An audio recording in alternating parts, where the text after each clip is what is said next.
हम लोग स्टार्ट करने वाले हैं आपका वही बाइनोमियल थ्योरम। तो जो बाइनोमियल थ्योरम था उसमें हम लोगों ने अभी प्रीवियस वाले में टाइप 12 देखा था, दैट इज ग्रेटेस्ट टर्म और आपका greatest coefficient, middle term, middle coefficient. उसी का एक अच्छा क्वेश्चन था जो मैंने निकाला आपका सीएमआई का पेपर जो होता है ना आपका, चेन्नई मैथमेटिकल इंस्टीट्यूट। सीएमआई में 2011 में एक सब्जेक्टिव क्वेश्चन आया हुआ था, तो वो तुम्हारे सामने लिखा हुआ है, अपने आप ट्राई करके देखो, चाहे तुम जेई की प्रिपरेशन कर रहे हो, चाहे ओलंपियाड की, या किसी चीज़ की भी। एक इंटरेस्टिंग क्वेश्चन कर सकते हो। और जो मेथड है, मेथड वही है जो हम लोगों ने प्रीवियस लेक्चर्स में हम लोगों ने फॉलो किया है। ठीक है, तो ट्राई करके देखो अपने आप। आई होप तो तुमने अपने आप ट्राई जो है किया होगा। अब मैं तुम्हें बताता हूँ कि ये क्वेश्चन हम लोगों ने अभी तक क्यों नहीं किया है। सो क्वेश्चन में दे रखा है, show that the power of x with the largest coefficient in the polynomial this thing is 8। अच्छा, कि पावर ऑफ एक्स, ठीक है, the power of x with the largest coefficient in the polynomial. अब यहाँ सुनो, लार्जेस्ट कोएफिशिएंट लिखा है। Largest coefficient बहुत अलग चीज़ हो जाती है। ये जो लार्जेस्ट कोएफिशिएंट होता है, यहाँ पे लार्जेस्ट बाइनोमियल कोएफिशिएंट नहीं बोला है उसने। क्योंकि अगर बाइनोमियल कोएफिशिएंट होता तो मैं सीधे क्या बोलता हूँ, 20c10, सिंपल। हम बोलते हैं ना, ये NC n/2। ये चीज़ नहीं करनी है। ठीक है ना, ये नहीं करना है यहाँ पर। क्यों नहीं करना? क्योंकि अगर ये करना होता तो आंसर कितना आता अभी, NC n/2, तो यहाँ क्या आता है, x⁻n/2। और ये होता भी किसके लिए था, 1 + x⁻n, राइट। पर यहाँ तो साफ साफ बोल रखा है कि x⁸ जो है, x⁸ देखो दे रखा है ना यहाँ पर कि पावर ऑफ एक्स कौन सी है इसमें, 8। तो जो पावर ऑफ एक्स अगर तुम्हारी 8 है, दैट मीन्स कि x⁸ तो यहाँ पे क्या आना चाहिए, यहाँ पे आना चाहिए 20c8। इस टाइप का कुछ हो रहा है यहाँ पर। तो हम कैसे मान लें यार, ये तो हमारे मतलब कहते हैं ना, हमारे लॉजिक के खिलाफ है ये तो उसका रीजन ये है ना कि तुम गलत समझ गए क्वेश्चन को। क्वेश्चन वाले ने साफ साफ बोला है कि लार्जेस्ट कोएफिशिएंट बता भाई, उसने ये नहीं बोला लार्जेस्ट बाइनोमियल कोएफिशिएंट, तो कहीं बोला ही नहीं है उसने। ठीक है, तो ये क्वेश्चन अपने आप में इसलिए यूनिक हो जाता है। ठीक है जी। तो पहली बात तो तुम्हें ये समझ में आई कि एक्चुअल में ये वो नहीं है जो तुमने पढ़ा है। ठीक है। तो पर अब इससे कोई डरने की जरूरत नहीं है, क्योंकि तुम्हें इसका तरीका पता होना चाहिए। मैंने तुम्हें बताया भी था प्रीवियस वाले लेक्चर में कि तरीका जरूर याद रख लेना, है ना। तरीका क्या था, हम लोगों ने क्या किया था, हम लोगों ने एजम्पशन क्या किया था, जैसे ये वाला क्वेश्चन किया था तो मैंने बोला था NC r+1 और NCr, हमने एज्यूम कर लिया था कि ये इससे बड़ा होगा। सिमिलरली जब हम लोगों ने जनरल टर्म वाला किया था, उसमें क्या करा था, उसमें हम लोगों ने ये किया था कि TR+1 जो है वो मान लेते हैं कि बड़ा होगा TR से। यही तो क्या था, यहाँ पर भी यही कर लेते हैं। ठीक है, यहाँ पर भी यही कर लेते हैं। इनफैक्ट उसने तो तुम्हें एक आइडिया भी दे दिया, क्या बोलते हैं, if we write the given polynomial as this thing, है ना। इस तरीके से अगर मैं लिख लूँ, यानी कि जो तुम्हारे पास ये है 1/2x/3 और इस पूरे की पार्ट 20 दे रखा है, तो इसको तुम ऐसे लिख लो। कैसे? ऐसे आपका a0, फिर a1x, फिर आएगा a2x का स्क्वायर, है ना, एंड सो ऑन टिल जाएगा ये। तो लार्जेस्ट कोएफिशिएंट जो आएगा वो हमसे बोला गया कि वो a8 होगा, ये बोला है उसने। ठीक है। तो हम क्या बोलेंगे, हम सिंपल सा ये बोलेंगे कि मान लेते हैं कि AR+1, ठीक है, और AR जो होगा उसमें AR+1 जो है उससे बड़ा या फिर बराबर होगा। हमने पहले एज्यूम कर लिया, बात ही खत्म हो गई सारी। ठीक है, तो AR+1 कितना होगा। तो पहले तो हम ये सोचे कि AR एक्चुअल में होगा क्या। तो तुम खुद सोच के देखो, यहाँ पे 2/3 भी आ रहा होगा। अगर मैं इसका एक जनरल टर्म बनाऊँ तो क्या बनेगा, 20 और 2/3x जो दे रखा है इसकी पार आर हो जाएगा, इसकी पार आर हो जाएगा बिल्कुल। ठीक है, तो इट वुड बी 20 और यहाँ हो जाएगा 2/3 की पार आर। ये इसका एक्चुअल में कोएफिशिएंट होगा। तो ये तुम्हारा पता क्या है, ये तुम्हारा AR+1 है। बोलो, ये बात समझ में आ रही है क्या? एक मिनट, सॉरी सॉरी, क्योंकि यहाँ पर ये है x की बार आर आ रहा है यहाँ पर। ठीक है, तो ये AR होगा ना, क्योंकि अगर A0 होगा तो x की बार 0 है। ठीक है, तो अगर A1 है तो x की बार 1 है, अगर A2 है तो x का स्क्वायर है, तो यहाँ पर AR अगर होगा तो यहाँ पे x की बार आ रहेगा। हाँ जी, तो ये AR है तुम्हारा। ठीक है, तो बस इसको ऐसे ही लिख लिया, यहाँ पर भी इसको ऐसे लिख लो। तो यहाँ तो एग्जैक्टली ऐसे लिख दो, 20 CR 2/3 R। अच्छा, AR में x की बार नहीं आएगा, वो तो कोएफिशिएंट वाला पोर्शन लेंगे हम सिर्फ। ठीक है, सिर्फ इतनी चीज़ आएगी तुम्हारी AR में। ठीक है, तो इतना हो गया AR, और AR+1 क्या हो जाएगा, 20 CR, और यहाँ पे क्या आ जाएगा, 2/3 की पार, सॉरी AR+1 इसकी पार R+1। तो तुम्हें समझ में आ गया होगा कि वही मेथड हम लोगों ने यहाँ पे फॉलो किया है। तो तुम चाहो तो एक नोट बना के लिख सकते हो कि कभी भी अगर क्वेश्चन में ग्रेटेस्ट और ये और वो सब दे रखा हो और तुम्हारे जनरल टाइप में वो ना हो, तो ये मेथड जरूर यूज कर लो। ठीक है ना, ये मेथड जरूर से यूज कर लो, क्योंकि ये मेथड बड़ा ही काम का है। ठीक है, चलो ये चीज़ हमें यहाँ तक समझ में आ गई होगी। अब जरा देखें कि करना क्या है। ठीक है, तो ये इसने इसकी इसने पार में इसे आर उड़ा दिया, तो ये ओवरऑल ऐसा आ गया 24 फैक्टोरियल, इसने इसको उड़ा दिया। ठीक है, और आपका ये जो आर फैक्टोरियल है, इसने क्या करा, एक मिनट, अच्छा हाँ, कई लोगों को अगर ऐसा डाउट हो रहा है कि यहाँ पे इनइक्वालिटी है और हम ऐसे काट नहीं सकते, तो तुम ऐसे समझ लो ना इस चीज़ को कि तुम इसको इस तरफ ले जाओ। अरे यार देख, ये भी पॉजिटिव है और ये भी पक्का पॉजिटिव है। मैं पॉजिटिव कैसे बोल सकता हूँ? देखो ऐसे बोल सकता हूँ कि एनसीआर तो हमेशा ही पॉजिटिव होता है। एनसीआर क्या चीज़ है यार, कि एन चीज़ों का मतलब आर, एन चीज़ों में से आर चीज़ें सेलेक्ट करनी है, that is always positive and integer. सही है। और तुम्हारा ये जो है 2/3 की पार आर, ये भी हमेशा ही पॉजिटिव होने वाला है, कुछ भी कर लो, क्योंकि it's an exponential thing. Right, तो ये दोनों पॉजिटिव है, तो इसको इधर ले जाओ अगर तुम्हारा मन है। तो तुम्हें अगर ऐसे ज़्यादा अच्छे से समझ में आता है तो मैं ऐसे ले लो, 2r+1 है, यहाँ पे लिखा है 2/3 की पार r+1 और नीचे लिखा हुआ है तब भी तुम यही करोगे अल्टीमेटली। एनीवेज तो करोगे तो वही है ना। फिर ये आर फैक्टोरियल जो है ये इसका फैक्टोरियल उड़ा देगा। फिर ये 19 माइनस आ रहा है और ये 20 माइनस आ रहा है, तो ये 19 माइनस आर फैक्टोरियल इसका फैक्टोरियल उड़ाने वाला है। राइट, ठीक है। अब क्या होगा? तो अब मैं कुछ चीज़ें यहाँ से हटा दे रहा हूँ जो गंदगी सी फैल गई है। कुछ एक साइड में ले आया, 20 - r/(r+1) सब कुछ पॉजिटिव है तो कुछ भी कर सकते हो तुम यहाँ पर एक्चुअल में। तो यहाँ हो गया 2/3 और ये हो गया ग्रेटर देन इक्वल्स टू 1। ठीक है, अब क्या करेंगे? तो अब तो बहुत सिंपल हो गया। अब तो सिंपल आर के लिए सॉल्व करना है, लीनियर इक्वेशन है तो आर निकालो यहाँ से, सिंपल। तो तुम कोई भी तरीका यूज़ कर सकते हो। मैं सीधे मल्टीप्लाई कर लेता हूँ, तो यहाँ आ जाएगा 40 - r, 3r+1 is greater than equals to 1। मैं चाहूँ तो इसका नेगेटिव कॉमन ले लेता हूँ, तो यहाँ बन जाएगा, मैं यहाँ पे 3r, इनफैक्ट मैंने ये किया, चलो कर लिया तो कर लिया, 3 आ गया यहाँ पर। यहाँ बन गया ये 2r - 40, और क्योंकि तुमने माइनस कॉमन लिया है तो ये माइनस तो पूरा एकदम लहर की तरह जाएगा उधर, ये घूमता हुआ यहाँ आ जाएगा -1। ठीक है, तो मैं इसको सॉल्व करके दिखाता हूँ जल्दी से, वरना तुम्हारा टाइम वेस्ट होगा, है ना। ये सब तुम्हें आता ही है। तो मैंने इसको सॉल्व कर दिया, तो आपका सिंपल कुछ नहीं करा, मैं इसको इधर ले गया। फिर ये क्योंकि ये तो पॉजिटिव है तो तुम ले जा सकते हो, है ना। फिर आपका रीजन कर लिया, -3 को इधर ले आया, इसको इधर ले आए, ले देकर कैसा आ गया, r is less than equal to 37/5 and that is definitely 5, 5 7 का 35 होता है, तो ये आपका 7 पॉइंट समथिंग आएगा। तो तुम्हारा r जो है वो लेस देन इक्वल टू है 7 पॉइंट, लेट से 2 7.2 है मान लो। तो 7.2 तो हो नहीं सकता, 7 हो सकता है ये। तो यानी कि r जो है एक्चुअल में लेस देन इक्वल टू 7 है ना। 7 हो सकता है, उससे छोटा हो सकता है। अच्छा, बड़ा कैसे होगा ये r? आपका r a0 से शुरू होता है, तो 0 से शुरू होगा। ठीक है, तो आर तुम्हारा 0 से 7 के बीच में आ रहा है। ठीक है, पर तुम्हारा आर, अगर मैं इस चीज़ को देखता हूँ, इसका एक्चुअल में मतलब क्या हुआ करता था, तुम्हें अगर ये याद आ रहा हो तो अगर इसमें मैं 7 डाल दूँ तो ये आ जाएगा A8 is greater than equals to, एक मिनट, इक्वालिटी की बात थी ना वो तो, एक मिनट, है ना। तो ये तो हमारी क्लैरिटी थी काफ़ी हद तक कि क्योंकि ये आर जो है ये तुम्हारा 7.2 के बराबर नहीं हो सकता, यानी कि ये इक्वालिटी का साइन ऑलरेडी खड़ेगा। यानी कि तुम्हारा, अगर मैं इसमें क्या कर रहा हूँ, थोड़ा बहुत वो हो रहा है फिगर टाइप का, तो इस वजह से थोड़ा जुकाम टाइप्स। एनीवेज तो इसमें ज़ीरो डालोगे तो, थोड़ा मैं गर्म पानी पिया है। तो अगर मैंने इसमें आर डाल दिया इसके अंदर, तो जीरो डालोगे तो क्या आएगा? तो आएगा आपका A1 is greater then A0, फिर आएगा A2 is greater then A1, A3 is greater then A2 and so on. जब उसमें 7 डालोगे तो क्या आएगा? A8 is greater then A7। अब ये जो कंडीशन है ये सिर्फ 7 तक हुई। अगर इसमें मैं r इक्वल्स टू 8 डाल दूंगा तो ये कंडीशन रिवर्स हो जाएगी, यानी ऐसा हो जाएगा AR+1 और यहाँ आ जाएगा AR और ये रिवर्स हो जाएगा। ठीक है, रिवर्स हो जाएगी कंडीशन। तो अगर तुम इसमें 8 डाल देते हो तो ऐसा बन जाएगा कुछ, मैं बताता हूँ। एक्चुअल में बाइटोनिक बन गई, बाइटोनिक मतलब चलो बताते हैं। A0, A1, A2, ऐसे करते करते A8, A9 and so on till A20। Right, तो इसमें हो क्या रहा है कि ये बेसिकली ऐसे करके इंक्रीज करेगा, ऐसे करते करते इंक्रीज किया। फिर A8 के बाद ये डिक्रीज करना शुरू हो जाएगा, सिंपल सी बात है। तो इसको, इस टाइप की सीरीज को हम बोलते हैं बाइटोनिक। ये मैंने नाम लिया नहीं है, ऐसी कोई जरूरत नहीं थी, पर जानना है तो जा सकते हो। इसको बोलते हैं बाइटोनिक सीरीज। ठीक है, और हम लोगों ने इसके बहुत सारे देखे हैं प्रीवियस लेक्चर में, तो खासकर है ना, ग्रेटेस्ट टर्म, ग्रेटेस्ट कोफिशिएंट, उसमें सब बाइटोनिक ही हुए पड़े थे। चलो खैर, इसको हटा देते हैं, है ना। तो इससे हमारा प्रूव हो गया कि A8 जो है वो मेरा ग्रेटेस्ट जो है, लार्जेस्ट कोएफिशिएंट है।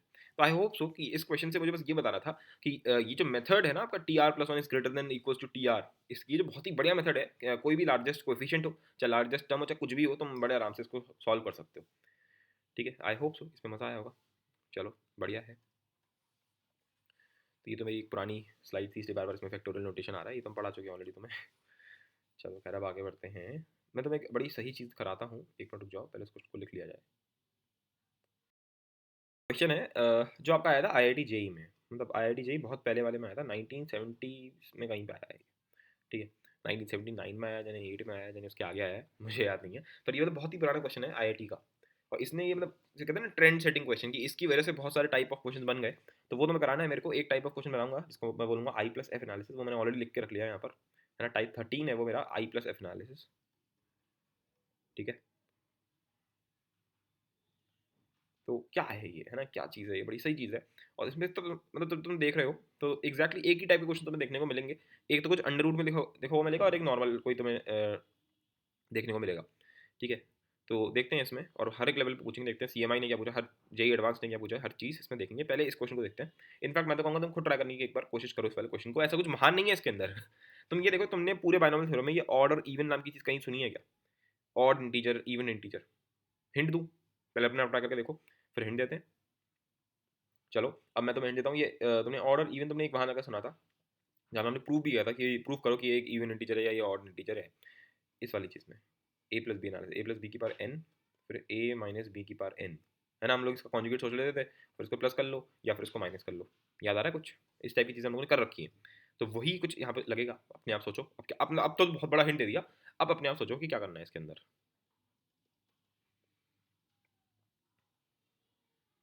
चलो, तो अब मैं तुम्हें बता देता हूँ क्या होगा इसके अंदर। तो 3 + √7 की पावर एन तो मुझे दे ही रखा है, सही है, ठीक है।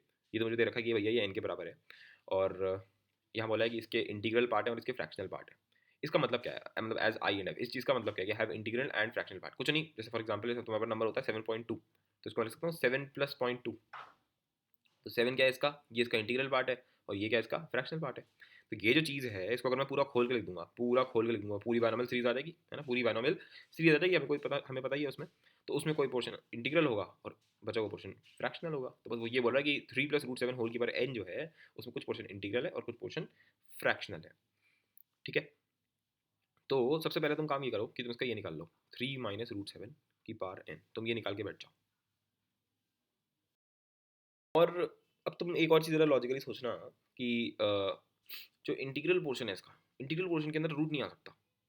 या फिर ऐसा समझ सकते हो कि वो तुम्हारा एक्चुअल में वो हाँ, क्योंकि वो रेशनल अगर हम पोर्शन ले लेंगे तो उसमें कोई दिक्कत नहीं होगी। मतलब क्या कहने का कि चलो मैं पहली बार तुम्हें समझाता हूँ, उसके बाद तुम बस देखते जाना करा क्या। अगर मैं दोनों को प्लस करता हूँ तो मेरे को पता क्या होता है भाई, अगर a + b की पावर n को प्लस करते थे a - b की पावर n के साथ, तो हमारे इवन वाले टर्म्स आ जाते थे सारे के सारे, है ना। nc0 वाला टर्म आ जाएगा, फिर nc2 वाला टर्म आ जाएगा, फिर nc4 वाला टर्म आ जाएगा, है ना। यही तो होता है, यही तो होता है, ये हम लोगों को पता है सब कुछ। तो अगर इन दोनों को जोड़ लिया तो क्या आ जाएगा, 2 टाइम्स NC0, फिर क्या आएगा 3 की पावर, फिर क्या आएगा प्लस में NC2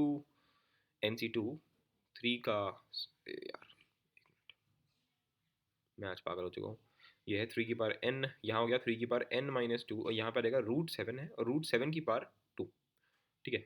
फिर आ जाएगा NC4, 3 की पावर n - 4 √7 की power n - 4, and so on, आगे तक जाएगा। हमें पता नहीं कि n इवन है ऑड है, तो कहाँ तक जाएगा ये हम कुछ कह नहीं रहे, ठीक है। पर यहाँ पर हम एक चीज़ सीखें, वो बहुत इंटरेस्टिंग चीज़ है। यहाँ लिखा है 3 की पावर n, ठीक है। ये क्या लिखा है, NC2 होगा, कोई नंबर ही होगा ये तो ले देकर के, और 3 की पावर n - 2, ये तो पूरा एक पक्का एक इंटीजर है, कोई दिक्कत ही नहीं है इसमें। तो √7 का स्क्वायर, जो पहले √7 तुम्हें रूट रूट जो एकदम दिमाग खराब करता है ना, तो ये 7 का स्क्वायर यहाँ पे क्या हो गया, सिंपल सा 7 हो गया, ठीक है।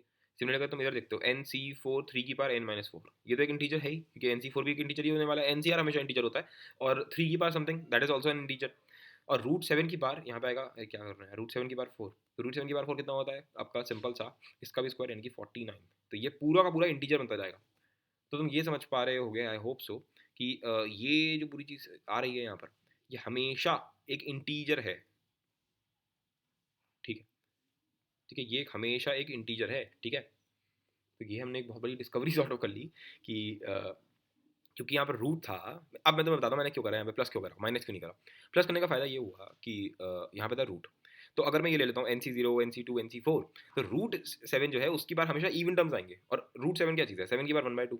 तो अगर इसकी बार हमेशा इवन टर्म्स आ गए, 2 के टाइप्स के आ गए, तो 2 और 2 कट जाएगा, ये हमेशा 7 की बार के फॉर्मेट का बनेगा। 7 की बार के मतलब के यहाँ पर इंटीजर है, तो 7 की बार इंटीजर अगर तुम कभी भी कर रहे हो तो क्या होगा, 7 7 का स्क्वायर, 7 का क्यूब, 7 की बार 4, 7 की बार 5, 7 की बार 6, 7 की बार 7, and that is no problem, that's always a integer, ठीक है। तो इस टाइप की चीज़ दिमाग में रखनी चाहिए। अभी तो तुम बस देखो क्या मस्त क्वेश्चन है ये। लेकिन जैसे मैंने तुमसे बोला था कि 3 + √7 की बार n जो है, इसको हम डिनोट करने वाले हैं इससे I+f के साथ, है ना, कि भाई इसका कुछ इंटीग्रल पोर्शन होगा और उसका कुछ फ्रैक्शनल पोर्शन होगा। तो क्या ये जो चीज़ हमारी आई है, क्या ये आई के बराबर है? नहीं, मुझे क्या पता। लोगों का दिमाग खराब हो जाता है सुन के कि मुझे क्या पता, मतलब ये क्या बात हुई, है ना। तो मैं तुम्हें बताता हूँ। चलो ऐसे देखो इस चीज़ को, यहाँ लिखा है 3 + √7 की पावर n, और इसका प्लस कर देते हैं किसके साथ, 3 - √7 की पावर n, है ना। इसी को हम लोगों ने अभी तक सॉल्व किया है। तो इस इंटीग्रल पोर्शन को मानो तुम बोल दो के, ठीक है, तो ये बन गया 2k के बराबर। बोलो, है ना? आई होप इसमें कोई आपको कोई डाउट नहीं है, कुछ भी नहीं है, ठीक है, चलो बढ़िया। अब सुनो, हमें काम इसका तो था नहीं, हमें तो सिर्फ इसी का काम है, राइट? तो अगर मैं इसी को अपना मेन बेस बनाता हूँ, तो 3 + √7 की पावर n है, बाकी सब कुछ उस तरफ ले जाओ, तो ये बन जाएगा 2k माइनस 3 - √7 की पावर n। ठीक है, अब सुनना मैं क्या करना चाह रहा हूँ यहाँ पर। तो √7 एक्चुअल में क्या चीज़ है? देख, 2 का स्क्वायर करते हो तो 4 आता है, 3 का स्क्वायर करते हैं तो 9 आता है। दैट मीन्स, और √7 अगर तुम्हें लाना है, दैट मीन्स तुम्हें 7 कहीं बीच में लाना है। तो इसका जो मतलब बेसिकली जो √7 होगा वो बेसिकली 2 और 3 के बीच में होगा, ये बोलना चाह रहा हूँ। सही है, मतलब 2 पॉइंट समथिंग का स्क्वायर करेगा तो 7 आ रहा होगा, है ना? तभी तो 7 आएगा। तो √7 क्या होगा? 2 पॉइंट समथिंग, ठीक है। तो 2 पॉइंट समथिंग होगा ये, तो ये क्या होगा? ये होगा 2 पॉइंट समथिंग। तो 3 - 2 पॉइंट समथिंग क्या होगा? 0 पॉइंट समथिंग। और 0 पॉइंट समथिंग की बार अगर तुम n करोगे, ठीक है, 0 पॉइंट समथिंग की बार n करोगे, तो फिर से आंसर क्या आएगा? 0 पॉइंट समथिंग। भाई 0 पॉइंट समथिंग को हम प्यार से क्या बोलते हैं? फ्रैक्शनल, ठीक है। पर यहाँ पे एक मांझड़ा ये हो गया, यहाँ पे एक माइनस फ्रैक्शनल आ गया, ये माइनस आ चुका है यहाँ पर। तो इस माइनस को हटाने के लिए हम क्या करते हैं? कुछ याद आ रहा है तुम्हें? अगर तुमने वो पढ़ रखा होगा, एक मिनट, 3 - √7 की पावर n। जब मैं तुम्हारे सामने ये लिख दूँ, मान लो -0.2 लिख दूँ और इसका फ्रैक्शनल पार्ट तुमसे पूछूं, है ना? फ्रैक्शनल पार्ट तो तुमने पढ़ रखा होगा, तुम क्या आंसर देते हैं इसका? बोलो, कहाँ से हम इसमें वन का वो करते हैं, है ना? वन हमें इसमें ऐड और सब्ट्रैक्ट करते हैं। तो सिमिलरली मैंने यहाँ पर भी कोई आइडियोलॉजी लगा दी, तो मैंने बोल दिया कि इसमें वन जोड़ दे, ठीक है। आई होप सो ये चीज़ समझ में आ रही होगी। तो यहाँ हो जाएगा 3 - √7 की पावर n, ठीक है। तो ये तो हमने एक चीज़ मान ली इसको, तो और यहाँ पर हमने वन जोड़ दिया तो माइनस भी करना पड़ेगा, तो ये आ गया -1, ठीक है। कोई कोई दिक्कत नहीं है इसमें, सिंपल वन, और ये ग्रेटेस्ट इंटीजर फंक्शन नहीं लिखा है मैंने, सिंपल ब्रैकेट बनाए। अब सुनो हुआ क्या। देख, ये क्या चीज़ थी, ये पूरी नेट चीज़ क्या थी? ये 0 पॉइंट समथिंग था। तो अगर वन में से मैं मानो 0.236 इस टाइप कुछ माइनस कर रहा हूँ, तो आंसर अभी भी क्या आएगा? 0 पॉइंट समथिंग ही आएगा। तो अगर तुमने वन में से कुछ माइनस कर दिया है, तो अब ये जो बना है ये एक्चुअल में फ्रैक्शनल पार्ट है तुम्हारा, क्योंकि ये पॉजिटिव है। क्योंकि हमारी जो फॉर्मेट था वो i+f था, तो मैं प्लस में चाहिए था, राइट? तो यहाँ पर ये प्लस आ चुका है, तो ये पूरा का पूरा क्या बन गया? ये मेरा पूरा का पूरा f बन गया, ये मेरा पूरा फ्रैक्शनल पार्ट बन चुका है, एक्जैक्टली फ्रैक्शनल पार्ट है, 0 पॉइंट समथिंग ही आएगा इसका आंसर। और ये तो इंटीजर हो ही गया, ये तुम्हारा इंटीजर, ये तुम्हारा आई है। 2k - 1 is the i, k is not the i, ठीक है। तो ये हमारा पूरा यहाँ पर एक सही फॉर्मेट में आ चुका है, ठीक है। पर कई लोगों के दिमाग में अभी वही चल रहा होगा कि ये क्या बात हुई, है ना? मतलब ये क्या क्या करे जा रहे हो तुम? तो तुम टेंशन मत लो, अभी हम मतलब ये तो मैं वही कह रहा हूँ ना, ये ट्रेंड सेटिंग क्वेश्चन था, अभी तो बहुत सारे क्वेश्चन करने हैं इसी टाइप के, और वो बहुत जल्दी निपटेगा, उसमें कोई दिक्कत नहीं होगी। फिलहाल फर्स्ट हमसे पूछा गया I is an odd integer. तो अब तो यार ये एविडेंट है, क्योंकि आई क्या चीज़ आई है हमारी? आई आया है 2k - 1, और जहाँ पे हमें पता है कि k क्या था? k मेरा इंटीजर आ गया था। और तुम्हें पता है ये फॉर्मेट तो हमारा ऑड नंबर का ही होता है, तो हेंस प्रूव्ड, ठीक है। पहला वाला तो अपने आप ही प्रूव हो गया ऑटोमेटिकली। बी क्या दे रखा है? बी बड़ी सही चीज़ दे रखी है। बी में मुझे दे रखा है ये n into one minus sorry n into i minus f जो है वो बराबर है 2 की पावर n को। ये तो मैं प्रूव करना है, क्या करना है? प्रूव करना है हमें ये। और n एक्चुअल में क्या है? तो n कोई नई चीज़ नहीं है, n तो मैं ऑलरेडी दे रखा है यहाँ पर 3 + √7 की पावर n, 3 + √7 की पावर n दे रखा है, ठीक है। अब हम ये समझें यार, ये i माइनस एफ किस बला का नाम है, ठीक है। तो i माइनस एफ ये क्या चीज़ है? तो यहाँ से समझो इस चीज़ को, कहाँ से मैं बताता हूँ तुम्हें, तुम यहाँ से समझ सकते हो इस चीज़ को। एक मिनट, तुम यहाँ पे चेक कर सकते हो, यहाँ पे ना ये क्वेश्चन में ये आई नहीं है, ये एक्चुअल में वन था। मैं ये सोच रहा हूँ ये आई माइनस एफ कहाँ से लाऊँ मैं? तो 1 - एफ बनेगा यहाँ पर, ठीक है। 1 - एफ कहाँ से है? हमारे हमारे पास तो एफ है, उसको बस क्या नाम है, वन से मल्टीप्लाई कर दें, वो माइनस कर देंगे। तो एफ क्या है मेरे पास? जो मेरे पास एफ है वो क्या है? वो है 1 - 3 - √7 की पावर n। ये तो एफ आया था मेरे पास। तो 1 - एफ क्या होगा? अरे कुछ नहीं करो, एफ को इधर ले जाओ, इसको इधर ले आओ, तो ये बन जाएगा 3 - √7 की पावर n। तो ये मेरा 1 - एफ आ चुका है यहाँ पर। अब उसने बोला है n इंटू 1 - एफ,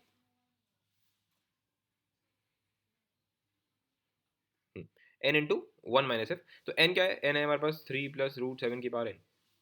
1 - एफ क्या है? ये आया है, यानी कि 3 - √7 की पावर n, सही है। तो अब ये तो बिल्कुल ऐसा बन गया, a की पावर n डॉट b की पावर n, तो हम इसको लिख सकते हैं a b की पावर n। तो दोनों को मल्टीप्लाई कर लो अंदर ही अंदर, तो ये बन गया 3 का स्क्वायर माइनस √7 का स्क्वायर, और इस पूरे की पावर n चल रहा है, ठीक है। तो 3 का स्क्वायर कितना होता है? 9, √7 का स्क्वायर कितना होता है? 7। तो 9 - 7 की पावर n, यानी कि 2 की power n, that is the answer, that is proved, ठीक है। आई होप सो ये चीज़ तुम्हें समझ में आ गई होगी कि क्या मस्त क्वेश्चन था ये वाला, क्योंकि हम लोगों ने कहाँ से क्या क्या करते करते इसको लेकर आए हैं। ठीक है, तो डेफिनेटली ये एक ऐसा क्वेश्चन तुम्हें लगेगा कि अरे ये तो मैं सोच ही नहीं पाऊंगा। ठीक है, तो हाँ, जिस टाइम पे जब जेई ने ये पहली बार पूछा तो दैट्स अ टफ क्वेश्चन। ठीक है, जब उसने उस टाइम पे पूछा दैट्स अ टफ क्वेश्चन, क्योंकि ये सोचना किस्मत का खेल है कि भैया तुम्हें एकदम हर चीज़ एकदम लाइन बाय लाइन स्ट्राइक करती जाए, है ना। तो वैसे स्ट्राइक कर भी सकती है, अगर तुम आधे पौन घंटे बैठोगे तो तुमसे हो जाएगा, ऐसी कोई नई चीज़ नहीं थी इसमें। ठीक है, क्योंकि तुम देखोगे तो तुम्हें ये सब करना आता था ऑलरेडी, ये प्लस करना, तो ये सब आ जाएगा, इंटीरियल हो जाएगा यहाँ पर। ठीक है, हाँ, ये चीज़ थोड़ी नई थी कि ये सोचना कि इसका इंटीरियल पोर्शन है या फिर ऐसा है। मैं चाहूँगा कि तुम एक बार ना इसको या तो रिवाइंड कर लो इतने वाले पोर्शन को, या फिर तुम एक बार पॉज करके पूरे मेथड को फिर से 2-3 बार रीड मार लो। ठीक है, अब क्योंकि मैं फिर इसको एक जनरलाइज करते हुए तो मैं सीधे थ्योरम की तरह इसको पढ़ा दूंगा। ठीक है, तो तुम जल्दी सीख पाओगे। तो यार अब मैं फाइनली अपना स्टार्ट कर रहा हूँ इस क्वेश्चन को दिमाग में रखते हुए, type 13 that is the I plus F analysis. ठीक है, जो हम लोगों ने भी प्रॉब्लम किया है एक्चुअली थ्योरम की तरह पढ़ाया जाता है आज के टाइम पे। तो हम सेकंड क्वेश्चन को देखते हैं, पहले फर्स्ट वाले को बाद में देखेंगे। सेकंड क्वेश्चन तुम देखो, तुम अपने आप ट्राई कर सकते हो, सेम क्वेश्चन है एक्चुअली में जो अभी हम लोगों ने किया है, बस जनरलाइज कर दिया सेम चीज़ को। तो सबसे पहले मैंने देखा p प्लस रूट क्यू की पार एन, मैं देखते यहाँ लिख दिया p माइनस रूट क्यू की पार एन। समझ गए ना क्यों मैंने कॉन्जुगेट पहले लिख दिया यहाँ पे, तैयार है एकदम मेरे पास तो। ठीक है, तो p प्लस रूट क्यू की पार एन। ठीक है, और p माइनस रूट क्यू की पावर n, इनको जोड़ दिया। जोड़ोगे तो क्या आएगा भाई साहब, जोड़ोगे तो क्या आएगा, टू टाइम्स क्या आएगा, N C zero. N C zero में क्या आएगा भाई साहब, p की पावर n आने वाला है ना, फिर क्या आएगा एन सी टू, पी की पावर तो n माइनस टू आएगा, पर जो रूट क्यू होगा उसका स्क्वायर हो जाएगा। तो जैसे ही ये हुआ मैं देखते ही समझ गया कि कुछ नहीं होने वाला बॉस, ये सिंपल तुम्हारे जितने भी रूट हैं उनकी बार इवन टर्म आ जाएगा, तो ये पूरा पूरा इंटीजर बन जाएगा एक। तो मैं इसको क्या बोल देता हूँ, मैं इसको कुछ बोल देता हूँ, क्या बोलता हूँ, चलो मैं इसको बोल देता हूँ, यहाँ पे के नाम का इन्होंने शब्द यूज़ कर रखा है, चलो मैंने इसको बोल दिया, मान लेते हैं, चलो पी बोल, नहीं नहीं पी भी यूज़ कर लिया मैंने, टू क्यू बोल देते हैं चलो। अरे यार क्यू भी यूज़ कर रखा है, अरे थे, चलो टू आर बोल दें, चलो टू आर बोल दें। ठीक है, चलो कोई दिक्कत नहीं है। अब क्या करेंगे, अब हमें तो इससे काम था, तो पी प्लस रूट क्यू की पार n equals to two r minus p minus root Q की पार एन। इसको इधर ले गया, जो हमें हम लोगों ने किया है वही कर रहे हैं यहाँ पर भी। ठीक है जी, अब फिर से वही काम करेंगे यहाँ पर। अब क्या काम करना है बस, तो अब हम ऐसे सोचें इस चीज़ को कि पी माइनस रूट क्यू, जैसे प्रीवियस वाला जो क्वेश्चन था उसमें कुछ 3 - रूट 7 आ रहा था, तो मैंने तुम्हें बताया था कि रूट 7 क्या होता है, 2 पॉइंट समथिंग होता है, तो 3 - रूट 7 क्या हो जाएगा, ये 0 पॉइंट समथिंग हो जाएगा, है ना, यही तो प्रूव किया था मैंने। अब यार यहाँ तो जनरलाइज है, तो यहाँ तो क्वेश्चन को पहले से देना पड़ेगा। तो मैंने थोड़ा क्वेश्चन को आगे पढ़ा, उसने दे रखा है भैया i and n r positive integers and f जो है वो 0 से 1 के बीच में। मैंने कहा ये तो पता ही है।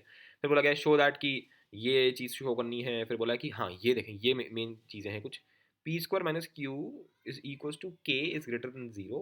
अरे ये है हमारा मेन काम का, तो कि पी माइनस रूट क्यू जो है वो लेस देन वन है। ठीक है, that is the main thing, कि पी माइनस रूट क्यू जो है वो लेस देन वन है। तो अगर वो लेस देन वन है तो हमारा काम तो ऑलरेडी हो चुका है ना, हमारा काम तो हो गया। क्यों, क्योंकि हम यही चाह रहे थे कि p माइनस रूट क्यू जो है उसके बारे में मुझे कोई ये बस इतना बता दे, है ना। ठीक है, यहाँ पर उसने मुझे ये दे रखा था, इसका क्या सेंस बनता है, तो यार इसका ऐसा बनता है कि इसको अगर मैं ऐसे लिख लूँ p minus root Q into P plus root Q, तो ये बराबर हो जाएगा के। इट इज़ जस्ट लाइक कि जैसे हमारे पास आता है ना 3 - रूट 7 और 3 + रूट 7, तो जब इनको मल्टीप्लाई किया था याद आ रहा है, वो इसकी बार n था इसकी बार n था, तो अंदर ही अंदर जब इनको मल्टीप्लाई किया था तो क्या आया था, तो आया था 2। राइट आ रहा है, अरे यार 3 का स्क्वायर 9 और फिर रूट 7 का तो 7, तो 9 - 7 कितना आ गया था, 2 आ गया था। इसलिए जब इनकी बार n और इसकी बार भी n था तो आंसर कितना आ गया था, 2 की बार n आ गया था, है ना। इसी टाइप की चीज़ करी थी हम लोगों ने, तो यहाँ पर भी वही चीज़ हो रही है एक्चुअल में, फिर थोड़ा अलग तरीके से। जो भी है उसने जनरलाइज करने की कोशिश तो करी ही है पूरी। तो यहाँ बोला पी माइनस रूट क्यू जो है वो लेस देन वन है, जैसे उसने बोला लेस देन वन है, मैंने इसको तुरंत ऐसे लिख दिया 2r - 1, फिर माइनस में यहाँ लिख दिया 1 प्लस, अरे उल्टा बोल दिया, यहाँ प्लस था यहाँ माइनस होगा ना क्योंकि तुमने ऐड किया। यहाँ पे आ गया +1, यहाँ पे आ गया इसमें इस टाइप से करके p माइनस रूट क्यू की पावर n। ठीक है, तो ये तुम्हारा इंटीजर पोर्शन हो गया, ये तुम्हारा फ्रैक्शनल पोर्शन हो गया। ठीक है जी, तो p प्लस रूट क्यू की पावर n जो है वो i प्लस एफ फॉर्मेट में आ चुका है।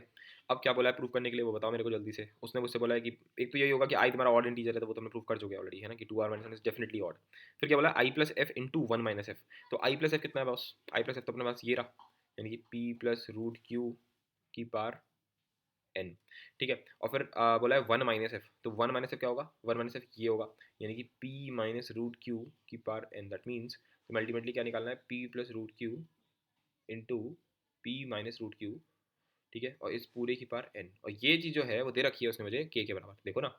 अरे इसको मल्टीप्लाई कर ले तो ये जाएगा p का स्क्वायर और इधर आ जाएगा q, तो p स्क्वायर माइनस क्यू की पावर n, और p स्क्वायर माइनस क्यू कितना दे रखा है k, तो k की पावर n। तो ये प्रूव हो गया यहाँ पर कि k की पावर क्या n ही आने वाला है।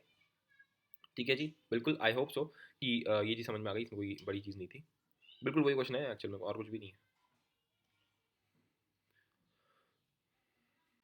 अच्छा, अगर कुछ लोगों के दिमाग में ये आ रहा है कि यहाँ तो सिर्फ ये दे रखा था कि लेस देन वन है, हो सकता है ये नेगेटिव हो जाता तो क्या करते?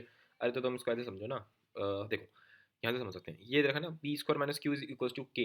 इसका मतलब क्या है? P square minus Q equal to K. इस चीज़ का मतलब क्या है? इट इज जस्ट लाइक जैसे मानो मैंने ए माइनस बी किया और इसका आंसर आ गया लेट से 3। इसका मतलब क्या है कि ए इक्वल टू बी प्लस 3, यानी कि ए जो है वो पक्का है कि वो बी से बड़ा होगा, फॉर श्योर है, मतलब ये एकदम इसमें कोई शक नहीं है कि ए जो है वो बी से बड़ा होगा। यहाँ पर भी ये हो रहा है कि पी स्क्वायर नाम की एंटिटी जो है उसमें क्यू तुम माइनस कर रहे हो, तो के जो कि पॉजिटिव है, ठीक है, दे रखा है कि के इज ग्रेटर देन जीरो, यानी कि तुम्हारा पी स्क्वायर जो है वो क्यू से बड़ा है, पी स्क्वायर जो है वो क्यू से बड़ा है। और जैसे ही मैंने ये बोल दिया कि पी स्क्वायर क्यू से बड़ा है, दैट मीन्स कि पी स्क्वायर माइनस क्यू जो है वो भी ग्रेटर देन जीरो है, दैट मीन्स कि P minus root Q, P plus root Q, this is also greater than zero. अब पी प्लस रूट क्यू तो पक्का ही जीरो, ग्रेटर देन जीरो होना ही होना है, सॉरी मतलब पॉजिटिव होना ही होना है, तो है, तो ये भी ग्रेटर देन जीरो होगा ही होगा, तभी तो ये दोनों मिलकर के ग्रेटर देन जीरो होंगे। अब पी माइनस रूट क्यू जो है वो ग्रेटर देन जीरो है, दैट मीन्स क्या है कि लेस देन वन है और जीरो से बड़ा है, मतलब ये जो चीज़ है ये तुम्हारा जीरो से तो बड़ा है, जीरो से तो बड़ा है और वन से छोटा है, तो ऐसा तो सिर्फ एक फ्रैक्शन ही होता है जो कि जीरो से तो बड़ा है और वन से छोटा है, ठीक है। इनफैक्ट यहाँ तो ये पी माइनस माइनस लगा हुआ है, तो ये बराबर भी हो सकता था, ठीक है, जो भी मतलब कि ओवरऑल फ्रैक्शनल आएगा तो जीरो पॉइंट समथिंग कुछ आएगा, ठीक है, क्योंकि जीरो से वन के बीच में है तो जीरो पॉइंट समथिंग आएगा। जो भी है, मैंने इसको ज़्यादा अच्छे से नहीं वो किया क्योंकि ऑलरेडी बता दिया अभी 3 + √7 वाला, तो फालतू में टाइम वेस्ट करने की कोई जरूरत नहीं है। अब कुछ अलग देखते हैं ना, ये चलो ये तो पूछ लिया जेई ने, अब अलग क्या है इसमें और क्या बन सकता है? जेई ने अभी तक इसके बाद नहीं पूछा पर वो पूछ लेगा तो तुम क्या कर लोगे? तो इसलिए मैंने जितने भी क्वेश्चन मुझे मिले इस टाइप के, तो वो मैंने एक तरह लिख के रख लिए, ठीक है। थर्ड क्वेश्चन है, show that the integral part of this particular thing is odd तो ये हम लोग को ऑलरेडी पता है यार कि आई प्लस एफ में आई हमेशा ऑड ही आने वाला है, फिर भी अगर तुम्हें करना है ये वाला, तो 5 + 2√6 है, उस पूरी की पार एन दे रखा है, तो मैं तो वही करूँगा इसमें 5 - 2√6 की पार एन, ये कितना आ जाएगा? ये आ जाएगा 2 टाइम्स द इंटीग्रल थिंग, अरे 2 क्या आ जाएगा ना यार, सीधे सीधे, क्योंकि आपका एन सी जीरो आएगा, फिर एन सी टू आएगा, उसमें √6 का स्क्वायर होगा, तो सारा इंटीग्रल पोर्शन आ जाएगा आपका 2 आ जाएगा, राइट। तो यहाँ बन गया 5 + 2√6 की पार n, which is equal to 2k, minus में यहाँ आ रहा है 5 - 2√6 की पार एन। अब सुनो, यहाँ पे दे रखा है 2√6, बल्कि इनफैक्ट अगर तुम 2 को भी अंदर ले जाओ तो ये बन जाएगा तुम्हारा क्या, 4 अंदर बन जाएगा, यानी कि 24। तो 24 क्या होता है भाई, 5 का स्क्वायर तुम्हारा 25 होता है, यानी कि पक्का ये 5 का स्क्वायर नहीं होगा, ये होगा 4 पॉइंट समथिंग का स्क्वायर, 4 पॉइंट समथिंग का स्क्वायर, यानी कि 5 - 4 पॉइंट समथिंग, यानी ये पूरी चीज़ क्या है, ये है 0 पॉइंट समथिंग, ठीक है, पर ये माइनस में है, तो हमने क्या लिखा है यहाँ पर 2k -1, यहाँ लगा दिया एक +1, +1 -5 - 2√6 की पार n, ठीक है। अब ये पूरी चीज़ तुम्हारी क्या बन गई, फ्रैक्शनल बन गया, ये तुम्हारा इंटीग्रल पार्ट बन गया, क्लियरली इंटीग्रल पार्ट क्या है हमारा, ऑड नंबर है, हेंस प्रूव्ड। तो तुम बोलोगे इसमें नया क्या था, तो तुम्हें यहाँ पे सीखना है एक चीज़ क्या तुम्हें सीखना है हाँ, तो तुम्हें ये चीज़ सीखनी है कि हर बार ऐसा नहीं होगा कि ये 5 - 2√6 जो है ये 0 पॉइंट समथिंग ही आएगा। अगर ऐसा नहीं हुआ तो मैं कुछ नहीं बोलूँगा, फिर मेरा क्वेश्चन खत्म, मैं कुछ नहीं कर सकता। This is the thing which need to be checked on, ठीक है? ये चीज़ है जो तुम्हें चेक करनी है, तो तुम ये सब करने से अच्छा बस, तो अगर तुम इतना भी बोल दो कि इसका जो कॉन्जुगेट है 5 - 2√6 ये जो है ये पक्का 0 पॉइंट समथिंग है, तो आगे का मैथड तो तुम्हें भी बताया, मुझे भी बताया कि इंटीग्रल हमेशा क्या आने वाला है, ऑड नंबर ही आने वाला है, ठीक है? बस ये चीज़ चेक करने वाली है, ठीक है? अब क्या देखें, अब क्या बोला है उसने,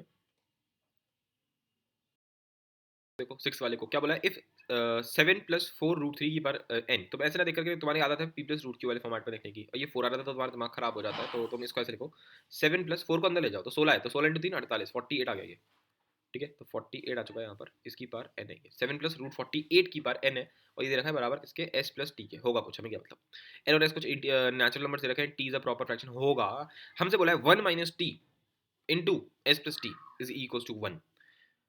हुआ क्या यहाँ पर, टी क्या है तुम्हारा प्रॉपर फ्रैक्शन, यानी कि ये फ्रैक्शनल पार्ट है, ये तुम्हारा इंटीग्रल पार्ट है, सीधी सी बात है, उसने बस वेरिएबल चेंज कर दिया है ना, क्योंकि एस तुम्हारा इंटीजर है, ठीक है। तो हमें पता क्या करना है, हमें इसका कॉन्जुगेट सोच लेना है तुरंत, √48 की पार एन, ठीक है, वो कितना आएगा, तो आएगा क्या, इसको सीधे प्लस कर लेंगे तो कितना आ जाएगा, 2 के बराबर आ जाएगा वो, है ना, कोई इवन नंबर, ठीक है। तो जब ऐसा हम लोग कर लेंगे उसके बाद मैं बोलूँगा कि 7 + √48 जो है, ठीक है, इसकी पार एन, ठीक है, इसकी पार एन जो है वो बराबर आएगा किसके, मैं सीधे लिख दूँ यहाँ पर 2k - 1, फिर प्लस में 1 माइनस क्या 7 माइनस रूट 48 की पावर n। ये मैंने सीधे सीधे क्यों बोल दिया, क्योंकि अगर तुम इधर भी चेक करोगे तो 7 माइनस रूट 48 है, तो रूट 48 क्या होगा 6 पॉइंट समथिंग, 6 पॉइंट समथिंग का स्क्वायर होगा ये, राइट। तो 7 माइनस 6 पॉइंट समथिंग क्या होगा, पॉइंट समथिंग, राइट। तो हम यहाँ पे ये अभी भी क्या बन जाता है, फ्रैक्शनल पार्ट बन जाता है, ये तुम्हारा इंटीग्रल पार्ट बन जाता है, ठीक है। तो तुम्हारा f जो है, जो फ्रैक्शनल पार्ट है वो क्या है, वो है 1 माइनस 7 माइनस रूट 48 इस पूरे की पावर n, ठीक है। तो जब उसने उससे यहाँ पर बोला है यहाँ पे f जो है फ्रैक्शनल पार्ट जो है वही एक्चुअल में t है, ठीक है। इस चीज़ को हमने t बोला है, तो तुम्हारा 1 माइनस टी क्या है, तो 1 माइनस टी है मेरा ये 7 माइनस रूट 48 इस पूरे की पावर n है एक्चुअल में। तो अगर मैं इस पूरी नोटिक को हटा रहा हूँ यहाँ से और मैं बोलता हूँ कि 1 minus T into S plus T, तो एस प्लस टी तो ये रहा और 1 माइनस टी मैंने निकाल लिया। इनफैक्ट बस कुछ नहीं कर रहा, वो इसको इससे मल्टीप्लाई करना है। ये क्या है, ये है 7 प्लस रूट 48, तुम समझ गए हो क्या होने वाला है। और ये है 7 माइनस रूट 48 इस पूरे की पावर n होने वाली है, ठीक है। 7 इंटू 7 कितना होता है 49, 48 का रूट करेगा तो 48 आ जाएगा, ठीक है। The question is done sir, क्योंकि हो गया 1 की पावर n यानी कि 1, तो हेंस रूट सही। तो तुम समझ गया कि अगर तुमने थ्योरम्स की तरह उस ऊपर वाले क्वेश्चन को याद कर लिया तो ये तो फिर बिल्कुल ही मजाक है, यानी कि कुछ है ही नहीं एक्चुअल में। हाँ, इसमें कुछ कुछ चीज़ें हैं, जैसे ये ऑड वाले हैं मैंने बीच में छोड़ रखे हैं, इसके लिए अभी मैं अलग से बताऊंगा क्या है क्या नहीं है। अगर रुक जाओ तो पहले देख लेता हूँ, जो ये वाले हैं वो पहले कर लेते हैं। अब जरा इस वाले को देखो, ये और भी सिंपल क्वेश्चन है भैया। क्या बोला है, x equals to 8 plus 3 root 7 की पावर n दे रखा है, बोला है कि prove that the integral part of x is an odd integer. अबे यार कितनी बार कराएगा यार सेम चीज़ पर अलग अलग तरीके से करा रहे हैं यार हर चीज़। यहाँ पे उसने x बोल दिया, फिर बोला एंड ऑल्सो शो दैट कि x minus x square plus x into डिब्बा x, डिब्बा x क्या होता है GIF इक्वल्स टू 1। तो ये सुन के लगता है बच्चे को कि कोई क्वाड्रेटिक इक्वेशन की कोई चीज़ आ गई है ना, कि उसे लगता है कोई आपकी कोई थ्योरी ऑफ इक्वेशन वाला कुछ यहाँ पे माजरा लग रहा है। पर अगर कोई मेरी निगाहों से देखेगा तो उसे समझ में आ जाएगा बॉस क्या।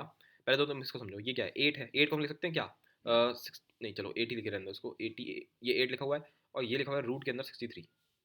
अरे यार 3 को अंदर ले जा, क्या बनेगा 9, तो 9 7 63, तो रूट 63 और इस पूरे की पावर n दे रखा है, ठीक है। अगर मैं इसका कॉन्जुगेट सोच लेता हूँ 8 माइनस रूट 63, ठीक है। डायरेक्टली सोच लें इस बार, तो 8 प्लस रूट 63 है, ठीक है।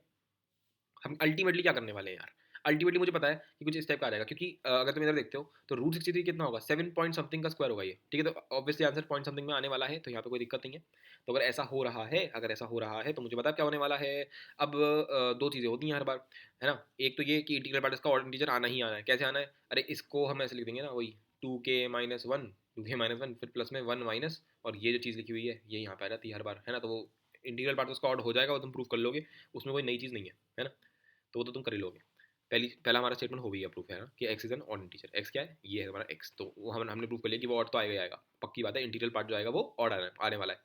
फिर क्या हुआ, फिर नेक्स्ट चीज़ हम क्या प्रूफ करते हैं हर बार, वो एक इस टाइप की चीज़ प्रूफ करते हैं हम लोग, n into one minus f जो है वो बराबर आता है k की पावर n के, है ना। वो हम लोग ने देखा ऊपर, राइट। तो यहाँ पर वही तो हो रहा है यार। अरे तुम इन दोनों को मल्टीप्लाई करते हो ना इतनी देर से, तो 8 plus root 63 into 8 minus root 63 कितना होगा, 8 का मल्टीप्लाई करोगे तो आएगा 64, रूट 63 का मल्टीप्लाई करोगे तो आ जाएगा 63, दोनों का माइनस करोगे इसकी पावर n करोगे तो यहाँ पे कितना आ जाएगा boss 64 minus 63, that is simple 1 की power n, that is simple 1, right. अब इसमें एक्चुअल में हुआ क्या, मतलब ये चलो ये तो आ गया 1, तो क्या करूँ मैं इसका।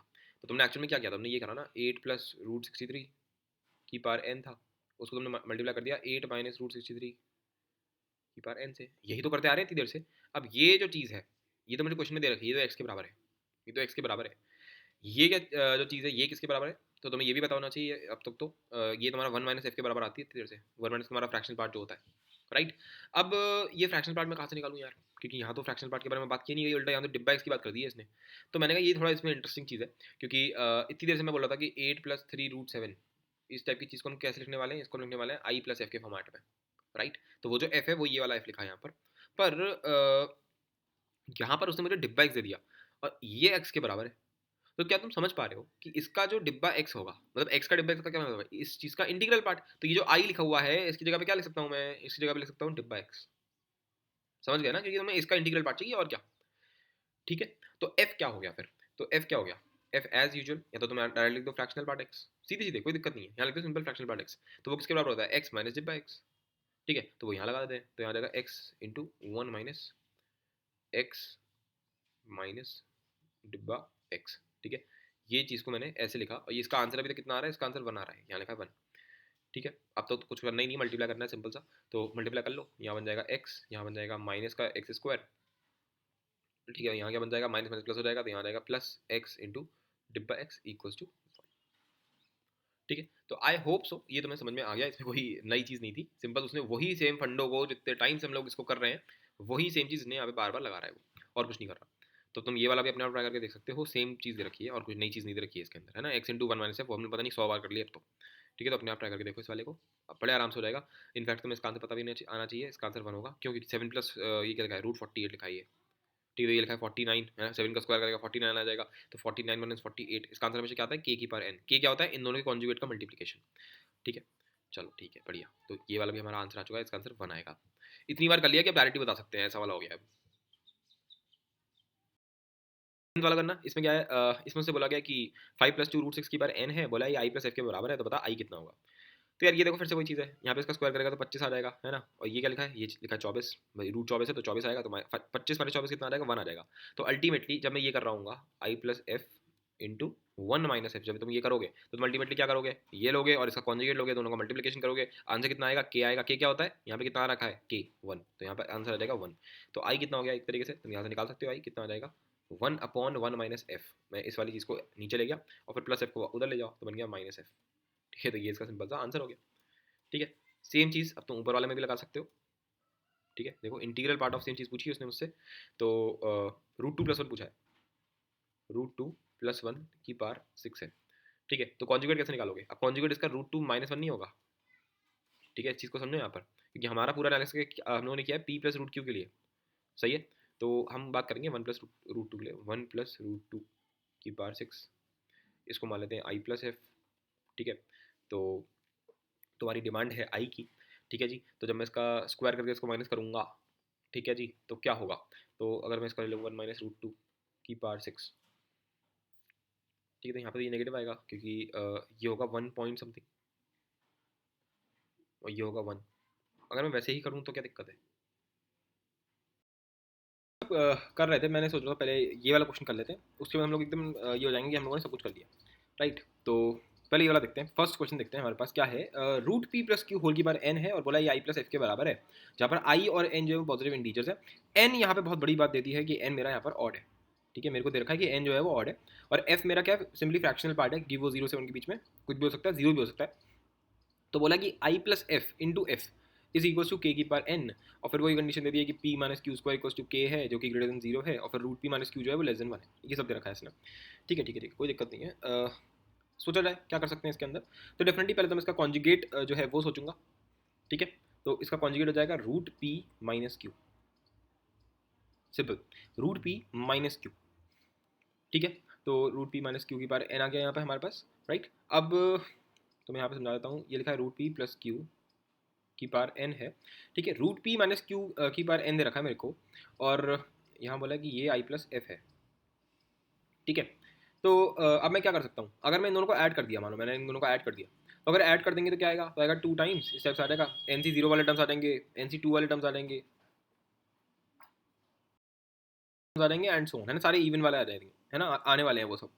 ठीक है, तो अगर मैंने ऐसा करा NC0 किया मान लो, तो NC0 की वजह से √p के ऊपर क्या आने वाला है, √p के ऊपर आएगा n-0। अब हमें पता है कि n जो है वो मेरा ऑड है, यानी कि √p क्या होता है, √p होता है p की पावर 1/2। ठीक है, और इसकी पावर क्या आएगा n-0, that is simply n, और n क्या है, ऑड है, यानी कि ऐसे मान लेते मानो अगर n 5 हो गया मान लो, तो ये हो गया p की पावर 5/2, और ये तो भाई साहब किसी भी हालत में इंटीजर नहीं है, तो ये तो हमारा काम तमाम हो रहा है यहाँ पर। राइट, ये तरीका यूज़ करना तो गलत कहते हैं ना, गलत राह पे चलेगा एक तरीके से। तो अगर n तुम्हारा ऑड है, अगर n तुम्हारा ऑड है और तुम्हें चाहिए क्या, इवन, क्योंकि अगर तुम्हारे पास है p की पावर 1/2, तो इसकी पावर अगर कोई इवन नंबर आ जाए, मान लेते हैं 2k, तो 2 और 2 कट जाएगा, यहाँ पे आ जाएगा p की power k and that is a integer. Right, तो दिमाग में यही रखना है कि इवन आना चाहिए। अब n तो यार ऑड है, तो n में अगर मैं ऑड माइनस ऑड करता हूँ, ठीक है, तो हमेशा क्या आता है, अगर मैं ऑड में प्लस करता हूँ ऑड को या माइनस करता हूँ, तो हमेशा आंसर आएगा इवन। ठीक है, तो यही सोचते हुए, क्योंकि एन ऑड था तो मेरे को हमेशा इसमें से ऑड माइनस करना चाहिए, लेकिन मैंने को यार अब ये मैं ऑड कहाँ से लाऊं, तो ऑड तुम ला सकते हो अगर तुम इन दोनों का माइनस कर दो। अगर तुमने इन दोनों का माइनस कर दिया तो आ जाएगा ये NC1 के टर्म्स आ जाएगा, है ना, फिर NC3 का टर्म आ जाएगा, NC5 का टर्म आ जाएगा, and so on. In fact NCN वाला टर्म आ जाएगा, क्योंकि हमें यहाँ पे दिया हुआ है कि n यहाँ पर ऑड है। तो इसमें क्या होगा फिर, अगर मैंने NC1 कर दिया तो यहाँ पे आएगा √p की पावर n-1। ठीक है, √p की पावर n-1, यहाँ पे आ जाएगा q, फिर प्लस में आएगा NC3 √p की पावर n-3, ठीक है, और इधर आ जाएगा q का क्यूब, ठीक है। फिर NC5 है तो NC5 में क्या आ जाएगा रूट p की पावर n-5, और क्या रहेगा q की पावर 5 एंड सो ऑन जाएगा ये। अब तुम सोच रहे हो कि ये तो और गंदा लग रहा है देखने में, तो सोचो यहाँ पर ये जो n-1 है, ये n पक्का क्या है, ऑड है, और ये जो 1 है ये भी पक्का ऑड है, तो ऑड माइनस ऑड क्या हो गया, इवन हो गया। तो p की पावर 1/2 तो हमारे पास है ना, रूट p क्या होता है ये, और n-1 क्या चीज़ है, n-1 क्या है, इवन नंबर है, यानी कि मान लेते हैं 2k हो गया, तो यहाँ क्या हो गया 2k, तो ये कट गया, आंसर कितना आ गया p की पावर k, मतलब बेसिकली p की पावर समथिंग इंटीजर ही आ गया, तो p that's always a integer, right. तो ये भी एक इंटीजर आ गया। Similarly n-3, odd minus odd, ये सारे के सारे ऑड ही आने वाले हैं, क्योंकि हम लोगों ने ये वाले ऑड लिए जान पूछ के, तो ये पूरा का पूरा जो टर्म है ये एक इंटीजर बन गया यहाँ पर, ठीक है। आई होप सो ये वाली बात तुम्हें समझ में आ गई है। तो हमने एग्जैक्टली यहाँ पर हुआ क्या हमारे साथ कि जब मेरे को दे रखा था रूट p प्लस क्यू की पावर n, इसमें मैंने इसके कॉन्जुगेट से माइनस कर दिया। क्यों माइनस किया मैंने तुम्हें पूरा अच्छे से समझाया है कि क्यों माइनस किया, है ना, लाइन ऑफ थिंकिंग तुमने समझा दी है कि ऐसा ही क्यों करा, माइनस ही क्यों करूँ मैं। तो यहाँ पे आ क्या गया, यहाँ पे आ गया 2k। अब क्या करना है, इनफैक्ट k यूज़ नहीं करते, क्योंकि यहाँ पे k ने ऑलरेडी इंक्लूड कर लिया है, तो चलो यहाँ यूज़ कर देते हैं 2m यूज़ कर देते हैं, चलो ठीक है। अब फिर से मैं वही करने वाला हूँ, क्योंकि मेरे काम का तो बस यही है, रूट p प्लस क्यू की पावर n, ठीक है, इज इक्वल्स टू, यहाँ हो गया 2m प्लस, यहाँ पे आ गया रूट p, ठीक है, रूट p माइनस क्यू की पावर n, ठीक है जी। अब मैं ज़रा इसके बारे में बात करना चाहूँगा। तो रूट p माइनस क्यू जो ये चीज़ दे रखी है, ये तुम्हारा लेस देन 1 है, ठीक है, ये पक्का लेस देन 1 है, एंड ये पक्का 0 से बड़ा होना चाहिए इस चीज़ को। क्यों होना चाहिए, क्योंकि ये एक्सपोनेंशियल है सब, और एक तुम यहाँ से भी निकाल सकते हो, वो मैं तुम्हें ऑलरेडी समझा भी चुका हूँ प्रीवियस वाले के अंदर, है ना, तो वही लॉजिक यूज़ करते हुए हम ये चीज़ पक्के से बोल सकते हैं एकदम। तो ये जो चीज़ है, ये जो हमारा अंदर वाला बंदा है रूट p माइनस क्यू, ये पक्का क्या होगा, रूट p माइनस क्यू की पावर n जो है, ये जो चीज़, चलो मैं ऐसी डायरेक्ट समझा देता हूँ। ये जो हमारी चीज़ है ये हमारा आपका मेन आ गया बेसिकली, ये तुम्हारा ऐसा आ गया 0 पॉइंट समथिंग आ गया, सीधी सीधी बच्चों वाली लैंग्वेज में समथिंग, तो 0 पॉइंट समथिंग आ गया। और मज़े की बात है कि ये प्लस भी है, तो मुझे कुछ करने की जरूरत ही नहीं है, क्योंकि आई प्लस एफ फॉर्मेट में चाहिए, तो मेरा ये यहाँ पे -1 + 1 करने की कोई जरूरत नहीं है, तो ये तुम्हारा आई बन गया, ये तुम्हारा एफ बन गया, सिंपल, ठीक है। तो क्या मैं यहाँ पर ये बोल सकता हूँ कि इसका इंटीग्रल पार्ट, ठीक है, इस चीज़ का इंटीग्रल पार्ट क्या होता है, इवन नंबर होता है, पहली चीज़। दूसरा, अब हम देखते हैं इसमें अब क्या बोला है, i plus F into F करने के लिए बोल रहा है बेचारा, तो कर देते हैं आई प्लस एफ इंटू एफ, वही सेम चीज़ करवा रहा है मुझसे, फिर से सेम चीज़ करवा रहा है। आई प्लस एफ क्या चीज़ है भाई साहब, आई प्लस एफ आपका ये है रूट p प्लस क्यू, ठीक है, इस पूरे की power n, this is I plus F, F क्या है मेरा ये, यानी कि रूट p माइनस क्यू की पावर n, इन दोनों को मल्टीप्लाई कर लो, तो यहाँ पे आ गया p माइनस क्यू का स्क्वायर इस पूरे की power n, and this is equals to k, तो ये बन गया k की पावर n, तो हेंस प्रूव्ड, सिंपल, सही है। आई होप सो समझ में आ गया होगा कि एक्चुअल में इसमें करना क्या है ना, हो क्या रहा है, एक्चुअल में वही सेम चीज़ दे रखी है, एक अलग फॉर्मेट में दे दिया है, तो एक इंटरेस्टिंग आपका रिजल्ट निकल के यहाँ पे आ रहा है। चलो बढ़िया, अच्छा लगा कि हमें समझ में भी आ गई बात। अच्छा, अगर यहाँ पर n जो है वो मानो तुम्हारा इवन होता, सेम चीज़ होता, और यहाँ पर तुमने दे रखा होता कि n हमारा भाई साहब है इवन, तब मैं क्या करता। अब शायद तुम लॉजिकली समझ पा रहे होगे कि मैंने इसको ऐड क्यों किया था, जो जिसने इसका ये समझा होगा ना कि इसकी लाइन ऑफ थिंकिंग क्या थी, इसके रीज़न क्या था, सिर्फ वही बता पाएगा। मैंने तुम्हें बताया था रूट p प्लस क्यू की पावर n तो है ही, इसमें फिर हम लोगों ने इसका कॉन्जुगेट ले लिया था रूट p माइनस क्यू की पावर n। मैंने यहाँ पे पहले वाले में माइनस किया था, क्यों किया था, क्योंकि जब माइनस करते हैं तो ऑड टर्म्स आते हैं, और ऑड टर्म्स यहाँ पे क्या हो जा रहा था, इवन हो जा रहा था, पर यहाँ पे जब n ही तुम्हारा इवन हो गया तो अब मैं प्लस करूँगा। आई होप सो अब मुझे इसको दोबारा समझाने की जरूरत नहीं है, क्योंकि जब हम ये प्लस कर देंगे तो यहाँ क्या आ जाएगा 2 NC0, और NC0 में यहाँ पे क्या आएगा रूट p की power n minus 0, and n is even, ठीक है, तो आप कोई दिक्कत नहीं है आपके इवन वाले टर्म्स के साथ, ठीक है। तो हमने सिंपल इसको प्लस कर दिया, तो ये आपका 2m के बराबर आ गया, और फिर ये कुछ ऐसा बन गया root p plus Q whole की पावर n, ठीक है। तो ये 2m लिखा है, अब क्योंकि यहाँ पे प्लस है तो ये माइनस बनेगा, तो यहाँ लिखना पड़ेगा 2m माइनस 1, फिर यहाँ लिखना पड़ेगा प्लस 1 में root p minus Q whole की पावर n, ठीक है जी। तो ये हमारा फ्रैक्शन पार्ट आ गया, और ये हमारा आपका वो वाला पार्ट आ गया, इंटीग्रल पार्ट आ गया, एंड डेफिनेटली इस बार इंटीग्रल पार्ट क्या है हमारा, ऑड है। तो तुम समझ ही गए होगे कि जब n तुम्हारा यहाँ पर इवन है तो आंसर हमारा आई क्या आता है, ऑड आता है, जब n यहाँ पे हमारे पास ऑड था तो आई हमारा क्या आ रहा था, इवन आ रहा था, ठीक है। तो बाकी सब तो सेम ही चीज़ें हैं, तो आई होप सो ये चीज़ तुम्हें समझ में आ गई है, ठीक है। अगर ये समझ में आ गया, अब हम बहुत सारे क्वेश्चंस कर देते हैं जल्दी जल्दी जितने भी हैं इस टाइप के अंदर। पहले मुझे दे रखा है फोर्थ वाला question, show that the integral part of this particular set is even. Sir ji okay okay okay okay okay, हमें इसको प्रूव करना है, तो वैसे तो तुम समझ ही चुके हो यार, देखना ये 2n + 1 है, 2n + 1 क्या होता है बेसिकली, ये कुछ लिखा हुआ है देखो, 5 √5 लिखा है, 5 √5 क्या होता है बॉस, 5√5 यानी कि 25 अंदर जाएगा, यानी कि 125, यानी कि ये ऐसे हुआ है आपका √125 और यहाँ लिखा है +11 और ऊपर लिखा है कुछ ऑड में, ठीक है। तो अब ये बिल्कुल बिल्कुल वही कंडीशन हो गई कि √p+q की बार n वाली कंडीशन बन रही है यहाँ पर, ठीक है। तो इसका कॉन्जुगेट सोच लो, है ना। मैं पेपर में तो तुम याद रखोगे नहीं ये सब चीज़ें, पेपर में तो तुम कॉन्जुगेट याद करना पड़ेगा। तो √125 -11, ठीक है। और क्योंकि ऑड है तो मैं दोनों को माइनस कर दूंगा, तो यहाँ पर क्या आ जाएगा, एक इवन चीज़ आ जाएगी, राइट। तो यही इसका इंटीग्रल पार्ट होगा, हमें पता है कैसे, क्योंकि √125 + 11 की पावर ऑड तो है ही, ठीक है। ये इक्वल है 2m प्लस में इस पूरे की पावर ऑड, ठीक है। बस इतना चेक कर लो कि ये आपका फ्रैक्शनल होना चाहिए। तो √125 ये क्या होगा, तो हम कैसे सोचें इसके बारे में। देखो भाई 10 10 × 10 कितना होता है बॉस, 10 × 10 होता है आपके पास 100, ठीक है। और 11 × 11 ये कितना होता है, ये होता है मेरे पास 121, लेकिन 12 × 12 ये मेरे पास होता है 144, यानी कि तुम्हारा ये जो है 125 ये यहाँ पे कहीं आ रहा है 121 और 144 के बीच में आ रहा है कहीं पे, यानी कि जो इसका रूट होगा, जो इसका स्क्वायर रूट होगा 125 का स्क्वायर रूट होगा वो 11 पॉइंट समथिंग होगा, वो 11 पॉइंट समथिंग होगा, है ना। ये जो रिडक्शन है ये हम लोग बहुत बार कर चुके हैं। तो ये है 11 पॉइंट समथिंग -11, यानी कि ये पूरा क्या बन गया 0 पॉइंट समथिंग, और उसकी भी पावर तुमने कुछ कर दिया तो और छोटा हो गया, तो बेसिकली ये बन क्या गया 0 पॉइंट समथिंग। तो हमारा एकदम सही हमारा निर्णय निकला हुआ है इस टाइम पे, ठीक है। तो निर्णय के हिसाब से ये हमारा क्या बन गया, ये हमारा फ्रैक्शन बन गया, सिंपल। और ये क्या है हमारा, ये हमारा इंटीग्रल है। तो हेंस प्रूव्ड, ये क्या गया 2m फॉर्मेट क्या होता है हमारा, इवन नंबर का फॉर्मेट होता है, एज सिंपल एज दैट, ठीक है। आई होप सो ये चीज़ समझ में आ गई, ठीक है। जरा इधर देख लेते हैं, इसमें क्या है बॉस, आर दे रखा है मेरे को, आर कुछ इस टाइप से मेरे को दिया गया है यहाँ पर, और बोला गया एफ नाम की एक चीज़ डिफाइन करी गई है जो जिसके सामने बोला गया आर माइनस डिब्बा आर। तो ये तो मजाक है अपने आप में, क्योंकि हमें पता है कि जो जी आई एफ एक्स होता है डिब्बा एक्स, ठीक है। फॉर एग्जाम्पल 7.2 है, तो इसको हम क्या लिखते हैं 7 + 2, यानी कि क्या 7.2 को अगर मैं एक्स मान लूँ तो ये 7 क्या है इसका डिब्बा एक्स है, ठीक है। सॉरी ये 0.2 लिखा है 0.2, तो 0.2 क्या है इसका फ्रैक्शनल पार्ट एक्स है। तो फ्रैक्शनल पार्ट एक्स को अगर मैं एफ बोल दूँ तो यहाँ लिखा है F equals to X minus डिब्बा एक्स। तो ये एक फैंसी तरीका होता है बोलने का कि कुछ नहीं, इसका सिंपल फ्रैक्शनल चीज़ है, ये सिंपल इसका फ्रैक्शनल पार्ट है और कुछ नहीं, ठीक है। और हमें पता है यहाँ पे आ गया ऑड, तो इसका आपका फ्रैक्शनल पार्ट क्या आता है, हर बार यार रट चुका, अब तो रट गया, वरना तुम, मैं फिर से बोल रहा हूँ, पेपर में कभी भी मेरी तरह आलस मत दिखाना, पेपर में हर बार तुम फिर से वही करना कि इसका कॉन्जुगेट निकालो। कॉन्जुगेट क्या आएगा 6√6 -14 की पावर 2n+1, फिर इन दोनों को माइनस करना, बल्कि तुम खुद ही भूल जाओगे, आलस क्या दिखाओगे, तुम भूल जाओगे अपने आप ही। बस इतना याद रख पाना कि इसका कॉन्जुगेट निकालना, ऑड होगा तो माइनस कर देना, इवन हो तो प्लस कर देना, नॉर्मल हो तब भी प्लस ही करना होता है।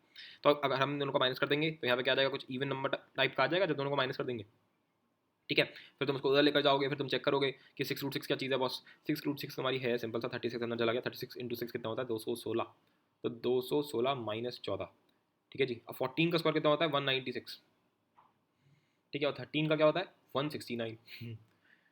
एक मिनट, तो ये बेसिकली हमारा 14 पॉइंट समथिंग होगा, क्योंकि 15 का स्क्वायर तो 225 होता है, तो ये जो है ये है हमारा 14 पॉइंट समथिंग, राइट। तो ये जो चीज़ लिखी हुई है ये एक्चुअल में 0 पॉइंट समथिंग लिखा है, यानी कि आपका एकदम सही बैठ रहा है, सीधे मैंने चेक कर लिया यहाँ पर बैठे बैठे, ठीक है। तो ये सब हटा रहे हैं हम यहाँ से, हम यही तुम्हारा फ्रैक्शनल है एक्चुअल में, यही तुम्हारा एफ है, एफ हमारा ये है। अब उसने बोला है इस एफ को मल्टीप्लाई कर आर के साथ, बेसिकली उसने बोला है इसको मल्टीप्लाई करो इसको, तो ये फैंसी तरीका है इनके कॉन्जुगेट को मल्टीप्लाई करवाने का, एक सिंपल सा तरीका है। तो मल्टीप्लाई करो 6√6 को 6√6 से मल्टीप्लाई करेगा तो क्या आएगा, 6√6 को तुम ऐसे भी सोच सकते हो क्या, कि इट जस्ट लाइक 6 की पावर 3/2, ऐसे भी सोच सकते हो डायरेक्टली।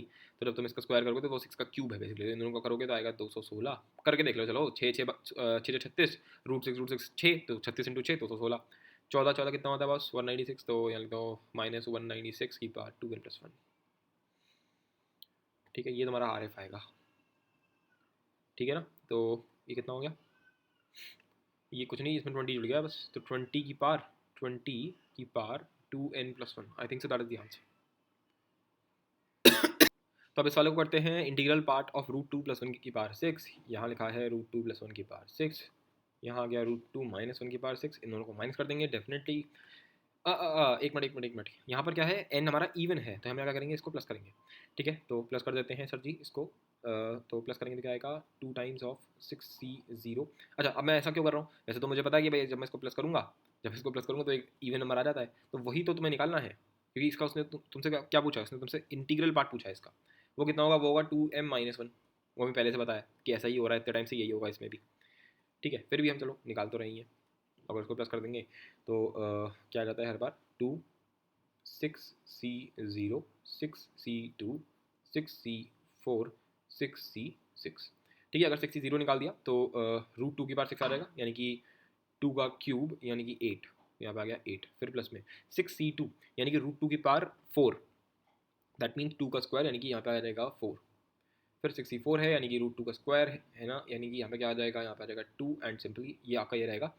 ठीक है, तो ये क्या बन गया, तो ये हमारा बन चुका है 260, 60 तो सिंपली वन हो गया, तो 8 आ गया यहाँ पर, फिर 60 कितना होता है, 6 × 5 डिवाइड बाई 2 यानी कि 15, 15 × 4 60 हो गया यहाँ पे। ठीक है, फिर क्या है 64 यानी कि 62 ही होता है, तो ये तो 15 ही आया था, 15 × 2 कितना हो गया, 15 × 2, 15 × 2 कितना होता है 30। ठीक है, फिर आपका 6 C661 हो गया यहाँ पर, ये हो गया 2 ज़ा। ठीक है, ये कितना हो गया, I hope so calculation mistake ना हो रही हो, 90 है, ये हो गया 99, 99 × 2 यानी कि 198। ठीक है, तो 198 आ चुका है अभी के लिए तो। ठीक है, तो यहाँ पे वैसे एक्चुअल में क्या आता है, 2m आता है ना। अब हमारे काम का होता है रूट टू प्लस वन की पावर 6, फिर हम क्या कर देते हैं, फिर हम इसको इस चीज़ को हम इधर ले जाते हैं, हम बोलते हैं भाई 2m है, अब फिर यहाँ बोलते हैं -1, यहाँ लगा देते हैं +1, तो 1 minus root two minus one की पावर 6, और तुम देख सकते हो अपने आप ही रूट टू क्या होता है 1.414 है ना, -1 यानी कि वही पॉइंट समथिंग आ रहा है, ये क्या आ रहा है 0 पॉइंट समथिंग है, तो ये पूरी चीज़ क्या हो रही है 0 पॉइंट समथिंग है। ठीक है, ये फ्रैक्शनल पार्ट है, तो ये तुम्हारा इंटीग्रल पार्ट है। अब मैंने 2m ऑलरेडी निकाल रखा है, 2m क्या है 198, तो 198 -1 यानी कि 197 is the final answer from my side. ठीक है जी, तो इसका आंसर क्या आ गया 197 आ गया, अगर कैलकुलेशन मिस्टेक ना हुई है, वैसे आंसर यही आना चाहिए जहाँ तक है। ठीक है, तुम्हें कंसेप्ट समझ में आना चाहिए, बाकी तो तुम कर ही लोगे। अब इधर आ जाते हैं 11th वाले में, क्या बोला है उसने, if n is greater then 0 is an odd integer. अच्छा, n मेरा ऑड है, ठीक है, और फिर बोला है रूट टू प्लस वन की पावर n है, बेसिकली वही आपका पहला वाला टाइप हो गया कि ऑड है यहाँ पर, और बोला है x माइनस डिब्बा x इक्वल्स टू f, कोई फ्रैक्शनल पार्ट बोलने का फैंसी तरीका। तो तुमसे बोला फाइंड करो 1 minus F square upon F जो है वो क्या है, रेशनल है, ऑड है, इवन है, नॉन इंटीजर रेशनल है, क्या चीज़ है ये। ठीक है जी, सोचते हैं इसके बारे में। ओके, बस f के बारे में उसने मुझसे पूरा एनालिसिस पूछा है। ठीक है, तो f क्या होगा हम डायरेक्टली ही लिख दे रहे हैं यहाँ पर, क्योंकि हमको रट चुका है रूट टू माइनस वन की power n, this the f directly. ठीक है, क्योंकि ऑड है इसलिए हम बोलते हैं डायरेक्टली यही होगा, है ना। अब यहाँ पर n तो है तो इंटीजर ना ले दे करके। ठीक है, अच्छा, उसने बोला क्या, उसने बोला कि इरेशनल है या ऑड है या इवन है या नॉन इंटीग्रल रेशनल पार है। तो अब तुम्हें एक हिंट तो मिल ही चुका है कि फ्रैक्शनल जो जो f है वो ये है। अब अपने आप सोच के देखो कि इनमें से क्या होगा। सोचा या नहीं सोचा, क्या करा तुमने, पहले तो हम इसको यही सोचें कि यार ये 1 minus F square upon F ये क्या चीज़ है ना। तो कोई बोलेगा इसमें क्या है, इसमें डाल दो सीधे सीधे। ठीक है, तो हाँ ऐसे भी सोच सकते हैं कि इसमें डाल दो, पर कुछ और अगर मैं सोचूं, क्योंकि मुझे यहाँ पर एक इवन भी चीज़ दिख रही है, एक ऑड भी दिख रहा है, तो मैंने कहा कहीं ये ऐसा तो नहीं कहीं इसने घुमा फिरा के मुझसे इंटीग्रल पार्ट पूछ लिया हो। तो एक बार इसका इंटीग्रल पार्ट निकालने में क्या दिक्कत है, निकाल के देख लेते हैं। तो रूट टू प्लस वन की पावर एन, जब ये एन यहाँ पर ऑड है, ये दे रखा है मेरे को एन ऑड है, तो यहाँ पे आता है कुछ 2m है ना, कुछ इवन नंबर आता है, और फिर साथ में ये भी आ जाता है रूट टू माइनस वन की पावर एन, जिसको हम प्यार से क्या बोल रहे हैं, फ्रैक्शनल पार्ट बोल रहे हैं अपना, राइट। ठीक है ना, ये तो बोल रहे हैं हम लोग। तो एक तो हम ये चीज़ बोल रहे हैं, दूसरा हमें ये भी पता है कि रूट टू प्लस वन की पावर एन और रूट टू माइनस वन की पावर एन, इसका आंसर क्या आता है, के की पावर एन आता है। ठीक है, के मतलब चलो यहाँ पे अगर तुम देखोगे तो क्या आ जाएगा 2 माइनस वन, यानी यहाँ पे सिंपल सिंपल वन आ रहा है, क्या आ रहा है 1 आ रहा है। इस टाइप का क्वेश्चन हम लोगों ने अभी एक और करा था। ठीक है, उसमें भी हमने यही पूछा था, उसने उससे सिंपल ये दे, अच्छा ऊपर ही कर रखा है ये लो, ये वाला क्वेश्चन, इसमें से मुझसे आई पूछा था, तो मैंने तुम्हें पूरा एफ के फॉर्मेट में आई निकाल के दिया था, राइट। तो मेरे दिमाग में ये चल रहा है कि अगर उससे आगे तो बहुत जल्दी आंसर आ जाएगा ना, वरना तो बहुत देर लगेगी ये root two minus one analyse करने में, तो पागल हो जाएंगे हम लोग। ठीक है जी, तो अगर इसको हम ऐसे सोचेंगे तो यहाँ लिखा है आई प्लस एफ, और ये है हमारा सिंपल सा एफ। ठीक है, तो ये बन रहा है i plus F into f equals to 1। ठीक है, तो ये बन गया मेरे पास 1/f माइनस एफ बन गया बेसिकली। और जो मैं कह रहा था मेरा शक जो है वो एकदम सही निकला है, क्योंकि आई मेरा आ चुका है 1/f माइनस एफ के बराबर, एंड अगर इसका एलसीएम ले लेंगे तो ये बन जाएगा 1 minus F square upon F.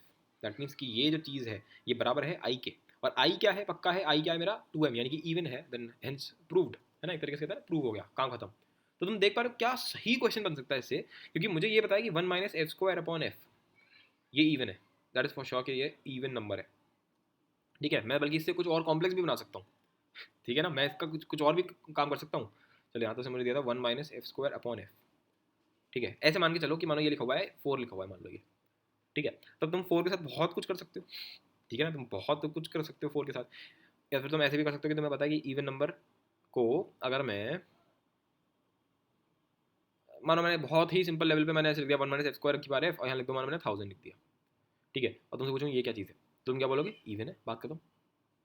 समझ में आ गई होगी बात, ठीक है। अच्छा एक और चीज़, इरेशनल तो बिल्कुल भी नहीं है ना, क्योंकि आई इंटीग्रल चीज़ है वो, और नॉन इंटीजर भी नहीं हो सकता वो, ठीक है, और ऑड है ही नहीं, इवन ही है, तो ये बात भी एकदम ऑप्शन सही हो गए। मेरा मतलब सिर्फ ये है कि वो इसके साथ भी बहुत कुछ कर सकता है, मेरा मतलब सिर्फ इतना सा था,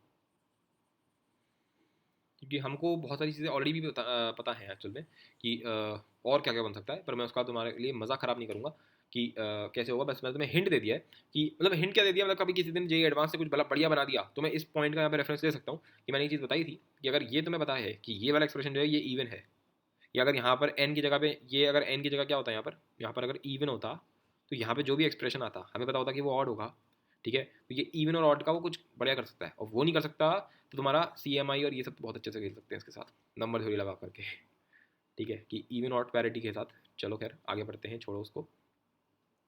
शो दैट कि this particular thing is divisible by two की बार एन प्लस वन। अब ये डिविजिबल बाय तुम्हारा थोड़ा दिमाग खराब कर सकता है क्योंकि ये नंबर थ्योरी का टर्म है एक्चुअल में, पर फिर भी ट्राई करते हैं। चलो क्या दे रखा है हमें, दे रखा है रूट थ्री प्लस वन की बार टू एन है, और यहाँ पे ये जी आई एफ है, बेसिकली इसका इंटीग्रल पार्ट है, ठीक है, और यहाँ पे ये इसका इंटीग्रल पार्ट है। तो बहुत ही आराम से हम एक चीज़ बोलना चाहेंगे यहाँ पे, क्या बोलना चाहेंगे कि पहला पॉइंट तो ये कि इवन चीज़ है, मतलब रूट थ्री प्लस वन की पार्ट टू एन जो है इसका इंटीग्रल पार्ट क्या होगा, सोच के बताओ। रूट थ्री प्लस वन की बार टू एन है, ये इवन चीज़ है, यानी कि इसका इंटीग्रल पार्ट क्या होगा, कुछ इस फॉर्मेट का होगा, two M minus one format का, सही है ना, यही इसका इंटीग्रल पार्ट होगा, ठीक है, और उस इंटीग्रल पार्ट के अंदर तुमने प्लस वन कर दिया, क्या कर दिया, प्लस वन कर दिया, ठीक है, तो ये प्लस वन और माइनस वन ने काट दिया, तो एक तरीके से ये इवन चीज़ लिखी हुई है।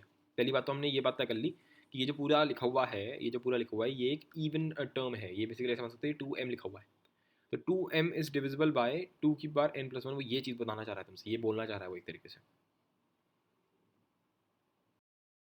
चीज़ प्रूव करने के लिए। मतलब अब तुम्हारा को ये भी दिमाग में रखना है कि डिविजिबल बाय टू की बार एन प्लस वन तो होना ही चाहिए। हमने अभी तक उसका बोला है कि ये जो पूरी चीज़ है, ये जो पूरी चीज़ है, ये पूरा एक्चुअल में एक इवेंट है, इस बात की तो गारंटी मैं ले सकता हूँ। अब वो कैसे ले सकता हूँ, और वो टू एम होगा क्या, वो कुछ ऐसा होगा कि तुम इसको प्लस करने वाले हो क्योंकि ये इवन है, तो कुछ ऐसा आएगा two two N C zero. अरे तुम क्या करोगे, मुझे लग रहा है कुछ लोग कन्फ्यूज हो गए होंगे मेरे हिसाब से। तो हमारे को दे रखा है रूट थ्री प्लस वन की पावर टू एन, क्योंकि यहाँ पे इवन है तो तुम यहाँ पे प्लस करोगे इसके कॉन्जुगेट के साथ, यानी कि रूट थ्री माइनस वन की पावर टू एन के साथ। ये किसके बराबर होगा, ये बराबर होगा two times two N C zero, two N C zero, और आएगा रूट थ्री की बार टू एन, राइट, फिर क्या आएगा टू एन सी टू, टू एन सी टू, और यहाँ आएगा रूट थ्री की बार टू एन माइनस टू, ठीक है, and so on and so on, फिर आखिरी में क्या आएगा टू एन सी टू एन, बस इतना आएगा, राइट, यही आने वाला है बिल्कुल, राइट। पर ये जो आया है ये पूरा जो है ये भी इसी के बराबर है, that is what we are saying, ठीक है। तो ये वाली जो चीज़ है हमें प्रूव करना है कि अगर मैं इसको डिवाइड करूंगा टू की पावर एन प्लस वन से तो एक इंटीजर आएगा, ऐसे मान सकते हो। जब मुझे बोलते हैं ना कि डिविजिबल बाय टू की पावर एन प्लस वन, ये चीज़ हम नंबर थ्री में और अच्छे से समझाऊंगा तुम्हें ये कि डिविजिबल बाय टू की पावर एन प्लस वन, इस चीज़ का क्या मतलब है, बहुत ही क्रूड सेंस में, बहुत ही सिंपल सेंस में अगर तुम जानना चाहो तो तुम ऐसा समझ सकते हो कि ये जो पूरा एक्सप्रेशन है, ये जो पूरा एक्सप्रेशन है, अगर इस एक्सप्रेशन में से टू की पावर एन को मैं बाहर निकाल लूँ, सुन लेना मेरी बात एकदम ध्यान से, ठीक है, अगर मैं इसमें टू की बार एन को बाहर निकाल लूँ तो बाहर क्या जाएगा, ऑलरेडी एक टू तो है ही, तो बाहर क्या जाएगा टू की बार एन प्लस वन, तो ये और ये कट जाएगा, पहली चीज़। दूसरा ये जो बच गया, ये जो बच गया ये क्या है, two N C zero root three की बार टू एन, बेसिकली पूरा का पूरा क्या है, ये एक इंटीजर है। तो डिविजिबिलिटी का एक्चुअली पूरा सेंस ही ये होता है कि अगर एक दूसरा बंदा किसी पहले वाले बंदे को डिवाइड कर रहा है तो इंटीजर बचना चाहिए, तो जब इसने इसको काट दिया तो बचा क्या, ओवरऑल सिर्फ एक इंटीजर बचा, तो हम ये बोलेंगे ये जो पूरा एक्सप्रेशन है जब इसको मैं डिवाइड कर रहा हूँ टू की बार एन प्लस वन से तो एक इंटीजर बच रहा है, दैट मीन्स कि it is divisible by two की बार n plus one, as simple as that. पर अब मैं यार इसमें दो की बार एन को बाहर कैसे निकालूं, मतलब everything cut down to, everything short down to, everything boils down to कि भैया इसमें से टू की बार एन को कैसे बाहर निकालें अब टू की बार एन निकालना कोई मजाक का काम तो है नहीं, क्योंकि ये तो रूट थ्री है यार, क्योंकि ये तो टू की बार एन भी नहीं है, ये तो एक्चुअल में रूट थ्री है ना, रूट थ्री की बार टू एन है, रूट थ्री की बार टू एन माइनस टू है, और हमें चाहिए क्या, हमें चाहिए दो की बार एन प्लस वन। अच्छा जी, तो क्या करें, यहाँ पे टू तो लगा हुआ था, चलो दो की बार एन को बाहर निकालना है, क्या कैसे करेंगे, कैसे क्या क्या सोचते हैं इसमें। अगर तुम्हें ये चीज़ समझ में आ गई है तो हम क्या कर सकते हैं, हम दो की बार एन को यहाँ मल्टीप्लाई कर लेते हैं और अंदर डिवाइड कर देते हैं, तो अब अंदर डिवाइड करोगे तो ऐसा आ जाएगा दो की बार एन, इधर भी आ जाएगा दो की बार एन, है ना, ऐसे करते करते हर टर्म के नीचे आ जाएगा दो की बार एन, राइट। पर ये तो एक सही चीज़ नहीं है क्योंकि दो की बार एन आ गया है, वो बात सही है, पर क्या करूँ अगर ऐसा हो गया तो अगर मैं पहले वाले को देखता हूँ तो ज़्यादा अच्छे से दिखेगा, यहाँ लिखा है रूट थ्री, नीचे मैं लिख सकता हूँ इस टाइप से रूट टू, और फिर रूट टू लिखा है तो इसके बाद क्या लिखना पड़ेगा टू एन, और इसके बाद ऑलरेडी क्या है टू एन है, राइट। तो ये पूरी चीज़ क्या बन गई, ये बन गया हमारे पास सिंपल रूट 3 बाई, मतलब रूट के अंदर 3/2 और उस पूरे की पावर 2n, ये बन गया। ठीक है, पर अगर मैं दूसरे वाले की बात करता हूँ, इस वाले ब्रैकेट की बात करता हूँ अगर मैं, तो यहाँ लिखा हुआ है 3 की पावर n-1। अरे 3 की पावर 1/2 है ना, तो 2 और 2 कट जाएगा, तो n-1 ही तो लिखा हुआ है। और ऊपर क्या लिखा हुआ है, यहाँ नीचे क्या लिखा हुआ है, नीचे लिखा है 2 की पावर n। तो अगर मैं यहाँ 2 की पावर n-1 लगा दूँ और यहाँ एक साइड में 2 और लिख दूँ, ठीक है, तब बात बन सकती है ना। तो तुम इसको क्या लिखोगे फिर, अगर ऐसा हो गया तो हम इस पूरी चीज़ को क्या लिखेंगे, अभी भी तुम्हें इसका दूसरा तरीका भी बताऊंगा। तो हम इसको लिख पाएंगे कैसे, इसको हम ऐसे लिख पाएंगे रूट 3/2 और इस पूरे की बार क्या लिख दोगे 2n-2, पर साथ में एक 1/2 जो है वो एक्स्ट्रा आएगा। ठीक है, एंड सिमिलरली आगे तक जाएगा ऐसी, मतलब ये जो आगे वाली सीरीज़ है। तो फिर हम ये बोल पाएंगे कि ये तो पूरा इंटीजर होगा। पर तुम्हें ये चीज़ ना काफ़ी लॉजिकल नहीं लग रही होगी, काफ़ी ऐसा लग रहा होगा यार ये तो बहुत ही फालतू में घुसम घास कर रहे हैं। तो फिर सुनो, तो फिर ये क्वेश्चन अपने आप ही ऑटोमेटिकली बहुत टफ बन जाता है। कैसे, क्योंकि ये सोचना कि मैं इस स्क्वायर को अंदर ले जाऊँ वो और भी ज़्यादा टफ है। ठीक है, जो मैंने तुम्हें बताया वो फिर भी थोड़ा बहुत लॉजिकल था कि 2 की पावर n से मल्टीप्लाई डिवाइड कर लो और फिर अपने आप किसी ना किसी तरीके से प्रूव करो कि वो इंटीजर है। पर अगर ऐसे नहीं करना है, अगर ऐसे नहीं करना है तो एक और तरीका ये भी है कि इस स्क्वायर को अंदर ले जाओ, मतलब कि स्क्वायर से लिख लो रूट 3 + 1 का स्क्वायर और इस पूरे की पावर n। सिमिलरली इधर लिख लो रूट 3 - 1 का स्क्वायर और इस पूरे की पावर n। अब इस मैनिपुलेशन को तुम एज अ स्टार मार्क लगा करके रट सकते हो कि हम इस 2 को अंदर ले जाकर के स्क्वायर करके ऐसा भी कुछ कर सकते हैं जो किसी क्वेश्चन में काम आ सकता है। तो ये क्या बन गया, ये बन गया रूट 3 + 1 का स्क्वायर, यानी कि 3 + 1 + 2 रूट 3। 3 + 1 कितना होता है 4 और बाकी क्या आएगा 2 रूट 3। तो ये ऐसा बन गया। ठीक है, फिर उसमें इधर क्या आएगा, ये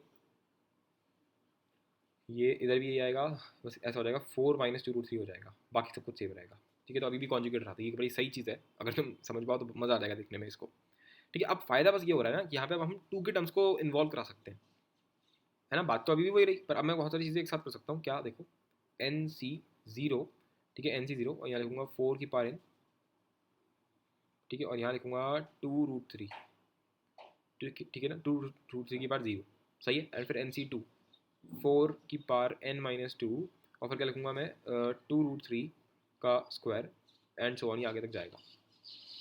बोलो, इसमें कोई आई थिंक सो कोई डाउट नहीं होगा इस वाले में। ठीक है, बल्कि तुम एक और छोटा काम कर सकते हो जो जल्दी निकल जाएगा यहाँ से, हम यहाँ से निकाल सकते हैं डायरेक्टली, है ना। यहाँ से भी तो 2 को कॉमन ले सकते थे ना। तो अगर मैंने यहाँ से कॉमन ले लिया तो यहाँ तो 2 हो गया और 2 की बार n बाहर आएगा। सिमिलरली इधर भी 2 की बार n बाहर आएगा, तो यहाँ बन जाएगा आपके पास 2 माइनस समथिंग। ये ज़्यादा अच्छा तरीका है। तो 2 की बार n अगर बाहर निकल गया, ठीक है, चलो इसको ऐसे ही सोचते हैं फिर। तो अगर मैं 2 की बार n को कॉमन ले लेता हूँ यहाँ पे, 2 की बार n को तो कॉमन ले लिया। अब ब्रैकेट में क्या बच गया, 2 + √3 की बार n प्लस 2 - √3 की बार n, तो वो आएगा 2 × NC0, है ना, NC0 2 की पावर n, फिर क्या आएगा प्लस में NC2 2 की पावर n-2 और फिर √3 का स्क्वायर। ठीक है, एंड सो ऑन। अब तुम ज़रा सोच के देखो, ये चीज़ क्या लिखी है, इंटीजर है, ये पक्का इंटीजर है। फिर NC2 2 की पावर n-2 है, तो ये तो है ही इंटीजर, और √3 का क्या हो रहा है, स्क्वायर हो रहा है, तो तुम्हारा जो रूट है पहुंच जाएगा, तो ये भी क्या बन जा रहा है, पूरा का पूरा इंटीजर। इसके बाद क्या आएगा NC4 2 की पावर n-4, तो ये तो पक्का एक्सपोनेंशियल है, तो इंटीजर ही हो गया। यहाँ क्या है √3 की पावर 4, तो ये भी क्या हो गया, इवन आ गया, तो इसलिए क्या हो गया, ये भी इंटीजर हो गया। एंड सो ऑन, आगे जितने भी टर्म्स होंगे वो सब इवन इंटीजर हो जाएंगे, तो ये पूरा का पूरा क्या है, इंटीजर है। ठीक है, अच्छा, अब ये जो 2 है ये इस 2 की पावर n से मल्टीप्लाई हो जाएगा और यहाँ बन जाएगा 2 की power n+1, and are mission is accomplished. क्योंकि अगर अब मैं इसको डिवाइड करता हूँ 2 की पावर n+1 से, तो ये और ये कट जाने वाला है, बचे क्या सिर्फ ये, और ये पूरा क्या है, इंटीजर है। तो हम ये स्टेटमेंट बोल सकते हैं कि ये आपका डिविजिबल हो गया। तो ये मैनिपुलेशन तुम याद कर सकते हो अगर तुम चाहो तो। इतनी इंपॉर्टेंट तो नहीं है, पर हाँ फिर भी एक इंटरेस्टिंग मैनिपुलेशन है करने के लिए। ठीक है, तो ये सारी मैनिपुलेशन याद हो जाती हैं अपने आप ही। जैसे मतलब अगर मुझसे पूछोगे तो ये सब चीज़ें इतनी बार देख रखी हैं कि मतलब याद है ये सब चीज़ें। तो इस वजह से अगर तुम, अच्छा तुमने कभी नोटिस किया होगा, अगर तुम किसी टीचर को क्वेश्चन देते हो तो वो बहुत जल्दी कर लेता है। उसका रीज़न पता है क्या होता है, उसका रीज़न ये होता है कि इस टाइप की मैनिपुलेशंस, अगर तुम पूरा समूह उठा लो पूरे मैथमेटिक्स का, तो ऑब्वियसली अगर तुम मुझसे पूछोगे तो ऐसा तो है नहीं मैं BSc का क्वेश्चन सॉल्व कर दूंगा, है ना। BSc फर्स्ट ईयर में तो खैर, मतलब कहने का मतलब BSc कह रहा हूँ, जैसे सिंपल क्वेश्चन भी हो सकते हैं, पर मतलब ये है कि जो चीज़ कभी देखी ही नहीं है उसमें अगर मैं सोच रहा हूँ ना करने की, तो फिर तुम एटलीस्ट उसमें ये कंडीशन मत रखो कि जेई का पेपर हो गया या CMI का पेपर हो गया, क्योंकि फिर उसमें तो टाइम बाउंडेशन मत रखो। मेरा मतलब ये है, ठीक है। तो अगर किसी भी पेपर में टाइम बाउंडेशन है कि 2 मिनट में करना है या 3 मिनट में करना है, और वो पेपर का लेवल भी हाई है, इसका मतलब ये है कि तुम्हें 90% चीज़ें तो तुम्हें ऑलरेडी आनी चाहिए, कि ये सब चीज़ें तुमने देख रखी हैं, ये तो आती हैं हमें। ठीक है, जो बची हुई 10% चीज़ें हैं उसके लिए एक्स्ट्रा टाइम बचेगा तुम्हारे पास पेपर में अपने आप ऑटोमेटिकली, या फिर अगर तुमको छोड़ भी दोगे तो कोई बड़ी बात नहीं है। ठीक है, मतलब इंस्टीट्यूट में तो तुम्हारा हो चुका, अगर तुम्हें 90% चीज़ें ऑलरेडी आती थी ठीक है, तो ये चीज़ दिमाग में रखनी है कि क्यों हर एक बंदा नहीं कर पाता पर टीचर लोग कर लेते हैं। उसका रीज़न यही है क्योंकि उनको सारे टाइप ऑलरेडी आते हैं, और वही तो मैं बता रहा हूँ यार, ये तो गुप्त ज्ञान है। तो सीख लो, मज़ा आ जाएगा, खुद टीचर बन जाओगे तुम लोग। चलो ये देखते हैं। इफ़ 9 + 4 √5 की power n equals to i + f, f is a proper fraction, show that this thing is even. अच्छा ये क्या चीज़ है? अगर मैं इसमें देखूँ, एक मिनट रुक जा भाई, बकवास है ये। अगर इसमें f कॉमन ले लेंगे तो ये बन गया i - 1 + 1, यहाँ पे एक f भी आएगा, और ये f कॉमन ले लिया तुमने। बहुत ही इंटरेस्टिंग एक्चुअली, इसको मैं गलत तरीके से बता दिया तुम्हें, पहले मैं तुम्हें सही तरीके से बताता हूँ। ठीक है, तो हम लोगों ने ये चीज़ पढ़ी थी, याद होगा, n × i - f। चलो मैं पहले यहाँ बताता हूँ तुम्हें कहाँ पढ़ा था ये। हाँ जी, कहाँ पे ये, हाँ ये i + f × 1 - f = k की पावर n, है ना, ये चीज़ याद आ गई होगी देखते ही। ठीक है, तो यही चीज़ हम यहाँ लगाने वाले हैं। सुनना इंटरेस्टिंग है काफ़ी। तो i + f है यहाँ पर, ठीक है, और यहाँ लिखा है 1 - f, और k की पावर n। k क्या होता है? इन दोनों के कॉन्जुगेट का मल्टीप्लिकेशन। तो ये है 49, इस 4 को अंदर ले जाओ, यानी कि 16, 16 × 5 कितना होता है? 16 × 5, नहीं एक मिनट, ये तो प्लस में ज़्यादा हो जाएगा, मैंने कुछ गलत कर दिया क्या? क्वेश्चन चेक करता हूँ एक मिनट। हाँ सही था, सही था, सही था। 16 × 5 यहाँ पे आ जाएगा 80, तो बेसिकली ये हो गया √80, राइट, और ये 49 नहीं आएगा, वही मैंने गलती कर दी, 9 का स्क्वायर करके तो 80 बना जाएगा, तो दोनों को माइनस कर लोगे तो 81 - 80 कितना आ जाएगा? 1 आ जाएगा। तो ये जब तक यहाँ करेंगे हम सेम काम, तो यहाँ आएगा ये 1 के बराबर, ठीक है, 1 के बराबर आ जाएगा ये। ठीक है, क्या करा मैंने, तुम उस तभी समझ पाओगे जब तुम्हें पूरा लेक्चर सही से समझ में आया है तो अगर मैं इसको खोल लेता हूँ तो ये बन जाएगा i - if + f - f का square equals to 1। That means कि ये बन गया i - 1 equals to if - f + f का स्क्वायर। ठीक है, और अब ज़रा तुम इस चीज़ को देखो, ये क्या है? ठीक है, तो अगर मैं इसकी बात करता हूँ तो ये लिखा हुआ है if - f + f स्क्वायर। मैंने कुछ नहीं किया, मैंने इसको इसके मल्टीप्लाई कर लिया बस। तो ये जो चीज़ लिखी है यही यहाँ पे RHS लिखा हुआ है, राइट। तो ये जो होगा ये इसके बराबर आ रहा है बेसिकली, राइट। तो i - 1 क्या होगा? अच्छा, अगर मुझे बताए कि यहाँ पे n नॉर्मल कुछ भी नहीं दे रखा, ना ऑड ना इवन, तो ये क्या होगा? इसका जो i आएगा वो क्या होगा? कुछ इस फॉर्मेट का होगा, 2m - 1, यानी कि बेसिकली ऑड का होगा। क्या होगा? ऑड होगा, ऑड। ठीक है, तो i - 1 क्या होगा? इवन होगा, है ना, ऑड में से एक हटा देगा तो इवन आ जाएगा, यानी कि ये जो चीज़ है ये क्या होगा? इवन होगा। तो हेंस प्रूव्ड। तो अब इस क्वेश्चन को देखते हैं। उसने बोला प्रूव दैट कि if p is a prime number greater than 2, तो इस चीज़ का मतलब क्या हो गया? प्राइम नंबर ग्रेटर देन 2 यानी कि क्या होगा? पक्का ऑड होगा। प्राइम नंबर जो भी दो को छोड़कर के सारे प्राइम क्या होते हैं? ऑड होते हैं। तो बस वो ये बोलना चाह रहा है, ये ऑड है वो। तो 2 + √5 की बार ऑड है और इसका इंटीजर है। इंटीग्रल फंक्शन का मतलब क्या हो गया? ये चीज़ क्या आ गई? ये तुम्हारा 2m फॉर्मेट का आ गया अपने आप ही। इंटीग्रल पार्ट है ना, इंटीग्रल पार्ट ऑफ आपका जब भी ऑड डिग्री होती है तो क्या आता है? इवन आता है। तो ये इवन नंबर है, दैट्स फॉर श्योर। ठीक है, तो पहली बात तो ये हो गई कि इवन नंबर है। फिर क्या बोला है कि -2 की बार p + 1 is divisible bye p, ये बोला है, ये प्रूफ करना है। ठीक है, अब तो तुम्हें पता है यार इसका मेथड, है ना, अब तो तुम्हें पता है, तो तुम अपने आप करो। जो 13th क्वेश्चन हम लोगों ने किया था, 13th नहीं, ये वाला 12वां क्वेश्चन हम लोगों ने किया था, उसी की लाइन्स में ये कुछ क्वेश्चन दिख रहा है मेरे को, तो अपने आप ट्राई करके देखो एक बार, है ना, हो सकता है उसी तरीके से हो जाए, बिल्कुल सेम तरीके से, वही मैनिपुलेशन यूज़ करते हुए। तो अब इस वाले में अगर मैंने तुम्हें बताया कि जैसे कि p जो है वो बेसिकली आपका प्राइम है जो कि 2 से बड़ा है, यानी कि क्या होगा? 3 हो सकता है, 5 हो सकता है, 7 हो सकता है, बेसिकली ऑड होगा। सही है, तो हम समझ गए कि यार ऑड होगा। और फिर हम ये भी समझ गए थे कि क्योंकि ये ग्रेटेस्ट इंटीजर फंक्शन है तो ये सिंपल 2m होगा, और यहाँ पर जो है आपका ऑड है, इसलिए पक्का इवन ही होगा। ठीक है, तो 2m आने वाला है, ये पहली चीज़ तो ये। अच्छा, 2m एक्चुअल में होगा क्या? तो हमें पता है, हम एक्चुअल में इसका माइनस करेंगे तो वो जिस टाइप से आ जाएगा 2 × PC1, फिर PC3, फिर क्या आएगा? फिर आएगा PC5 and so on till आखिरी में क्या आएगा? PCP आएगा, राइट। अच्छा, इसमें होगा क्या? फिर इसमें कुछ इस टाइप से होगा, यहाँ पे आ रहा होगा 2 की पावर p - 5, और √5 में क्या होगा? √5 में होगा हमारे पास, एक मिनट, एक काम करो ना, यहाँ पर हमने एक चीज़ गलती कर दी यहाँ पर, क्योंकि अगर मुझे ये वाली चीज़ लगानी है तो मुझे ये वाला मॉडल फॉलो करना पड़ेगा, √p + q वाला। ये बात समझ में आ रही है तुम्हें? क्योंकि जो हम लोगों ने पूरा प्रूफ किया था, जो दिमाग में चल रहा है मेरे, वो तो ये वाला चल रहा है, और वहाँ है 2 + √5।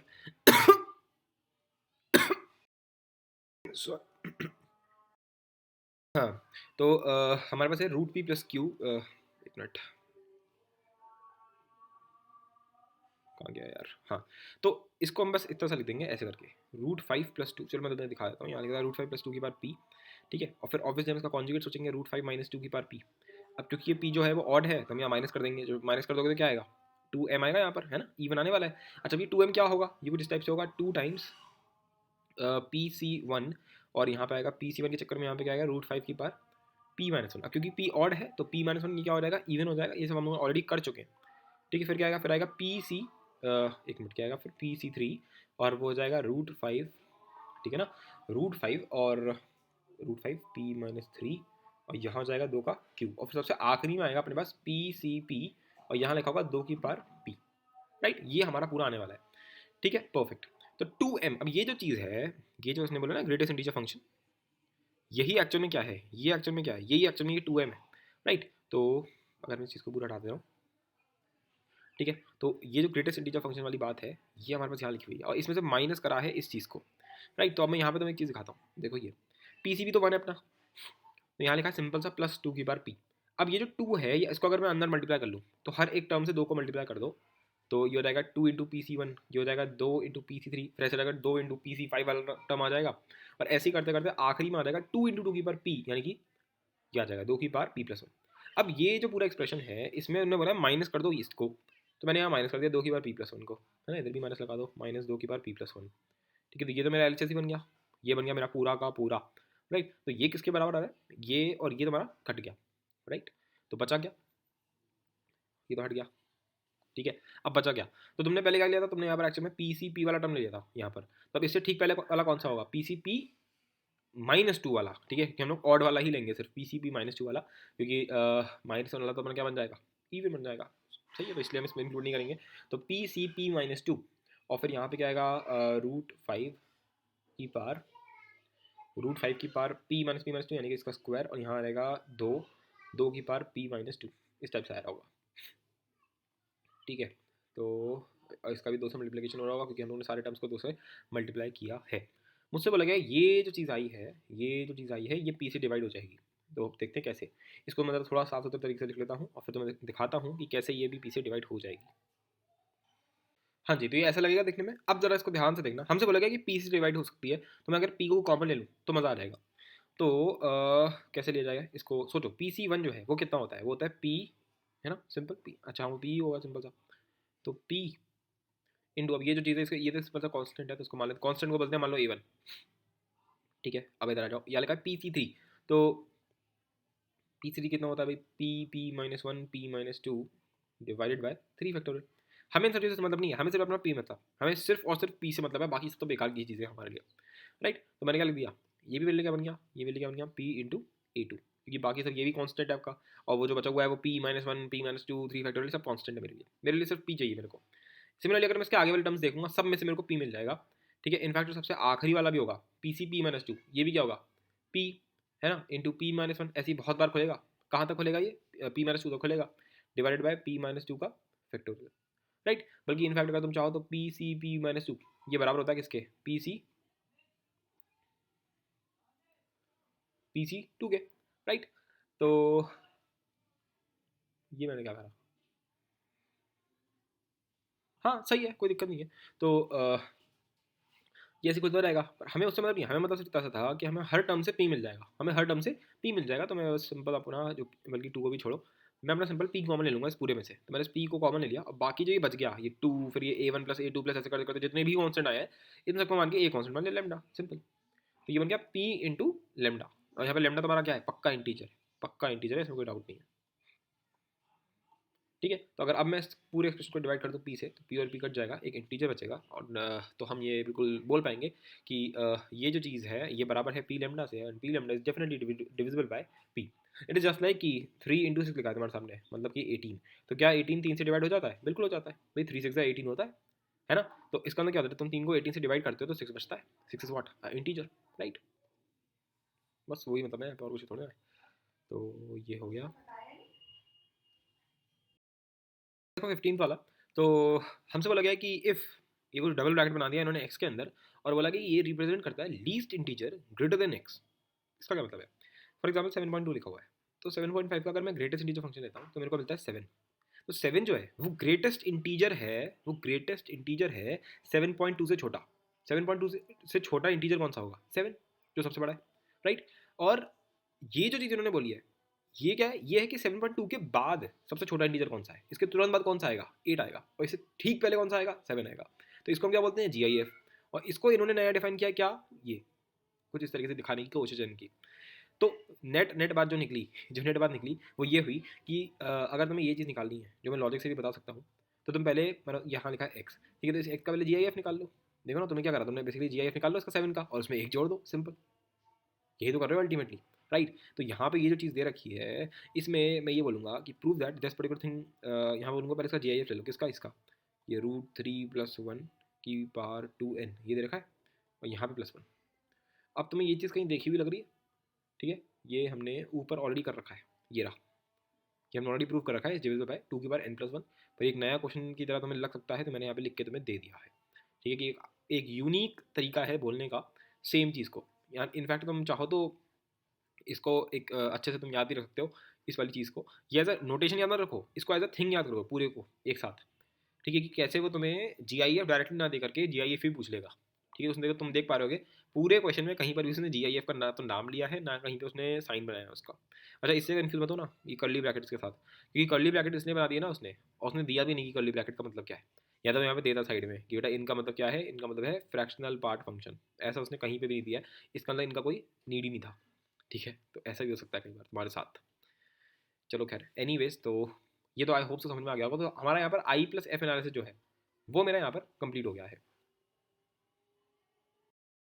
अब तुम्हारे सामने मैं लाया हूँ इस टाइम पे CMI का क्वेश्चन, फिर से चेन्नई मैथमेटिकल इंस्टीट्यूट 2015 में आया ये वाला क्वेश्चन, ठीक है। बहुत ही बढ़िया इंटरेस्टिंग क्वेश्चन है ये वाला, ठीक है, अपने आप ट्राई करके देखो। डेफिनेटली जो 11th क्लास वाले बच्चे हैं वो शायद इसको सही से ट्राई नहीं कर पाएंगे, क्योंकि इसमें लिमिट का एक एलिमेंट आ रहा है, पर एटलीस्ट तुम कुछ तो कर ही सकते हो। तो जो भी तुम्हें लग रहा हो कि तुम कर सकते हो उतना तुम कर सकते हो एटलीस्ट, क्योंकि लिमिट वाला पोर्शन फिर बाद में निकाला जाएगा, पहले मैनिपुलेशन वही है, ठीक है। तो आई होप सो तुमने इसको ट्राई किया होगा, और शायद पहला स्टेप तुम शायद देख के समझ गए होगे कि √2+1 है ना, तो ये उसी टाइप का लग रहा है हमें, तो इसका कॉन्जुगेट सोच सकते हैं हम लोग डेफिनेटली, क्योंकि हम लोग इतने सारे क्वेश्चन कर रहे हैं तो इसी टाइप के। तो अगर इसका कॉन्जुगेट सोच लोगे तो लिख लेता हूँ यहाँ पर, √2+1 की पावर n है हमारे पास, राइट। तो इसका कॉन्जुगेट क्या होगा, √2 - 1 की पावर n।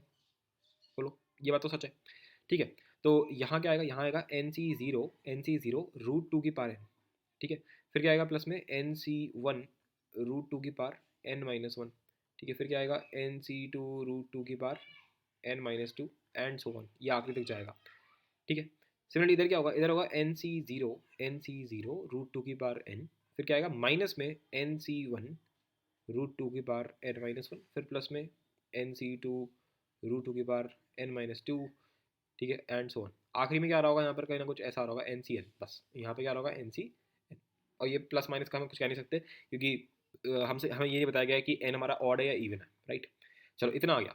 अब मुझे दे रखा है √2+1 की बार n जो है वो कुछ इस चीज़ के बराबर है, ठीक है। तो शायद कोई देख के बता देगा इस चीज़ को, क्या बता देगा देख के वो, कि इसमें हमारा Pn प्लस √2Qn ये हम कैसे निकालने वाले हैं, ये तुम मतलब किस तरीके से तुम्हें लगता है कैसे हम इसको सोच सकते हैं, इधर कैसे तुम्हें लगता है क्या क्या कर सकते हैं उसके अंदर हम लोग, हमें मतलब बताने में दिक्कत हो रही है, राइट। तो अगर मैं ऐसे ना सोच करके इसको बस ट्विस्ट कर दूं जरा सा, मतलब कि √2+1 की जगह पे अगर मैं लिख दूं 1+√2, then it is the same thing, right.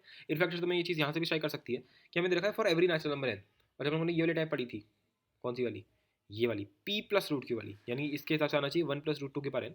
तो यहाँ पे हम लोगों ने n को क्या देखा था, फॉर एवरी नेचुरल नंबर, है ना, n is a positive integer, यानी कि n फॉर एवरीथिंग, है ना, कुछ n के बारे में ऑड या इवन के बारे में बात नहीं करी गई थी।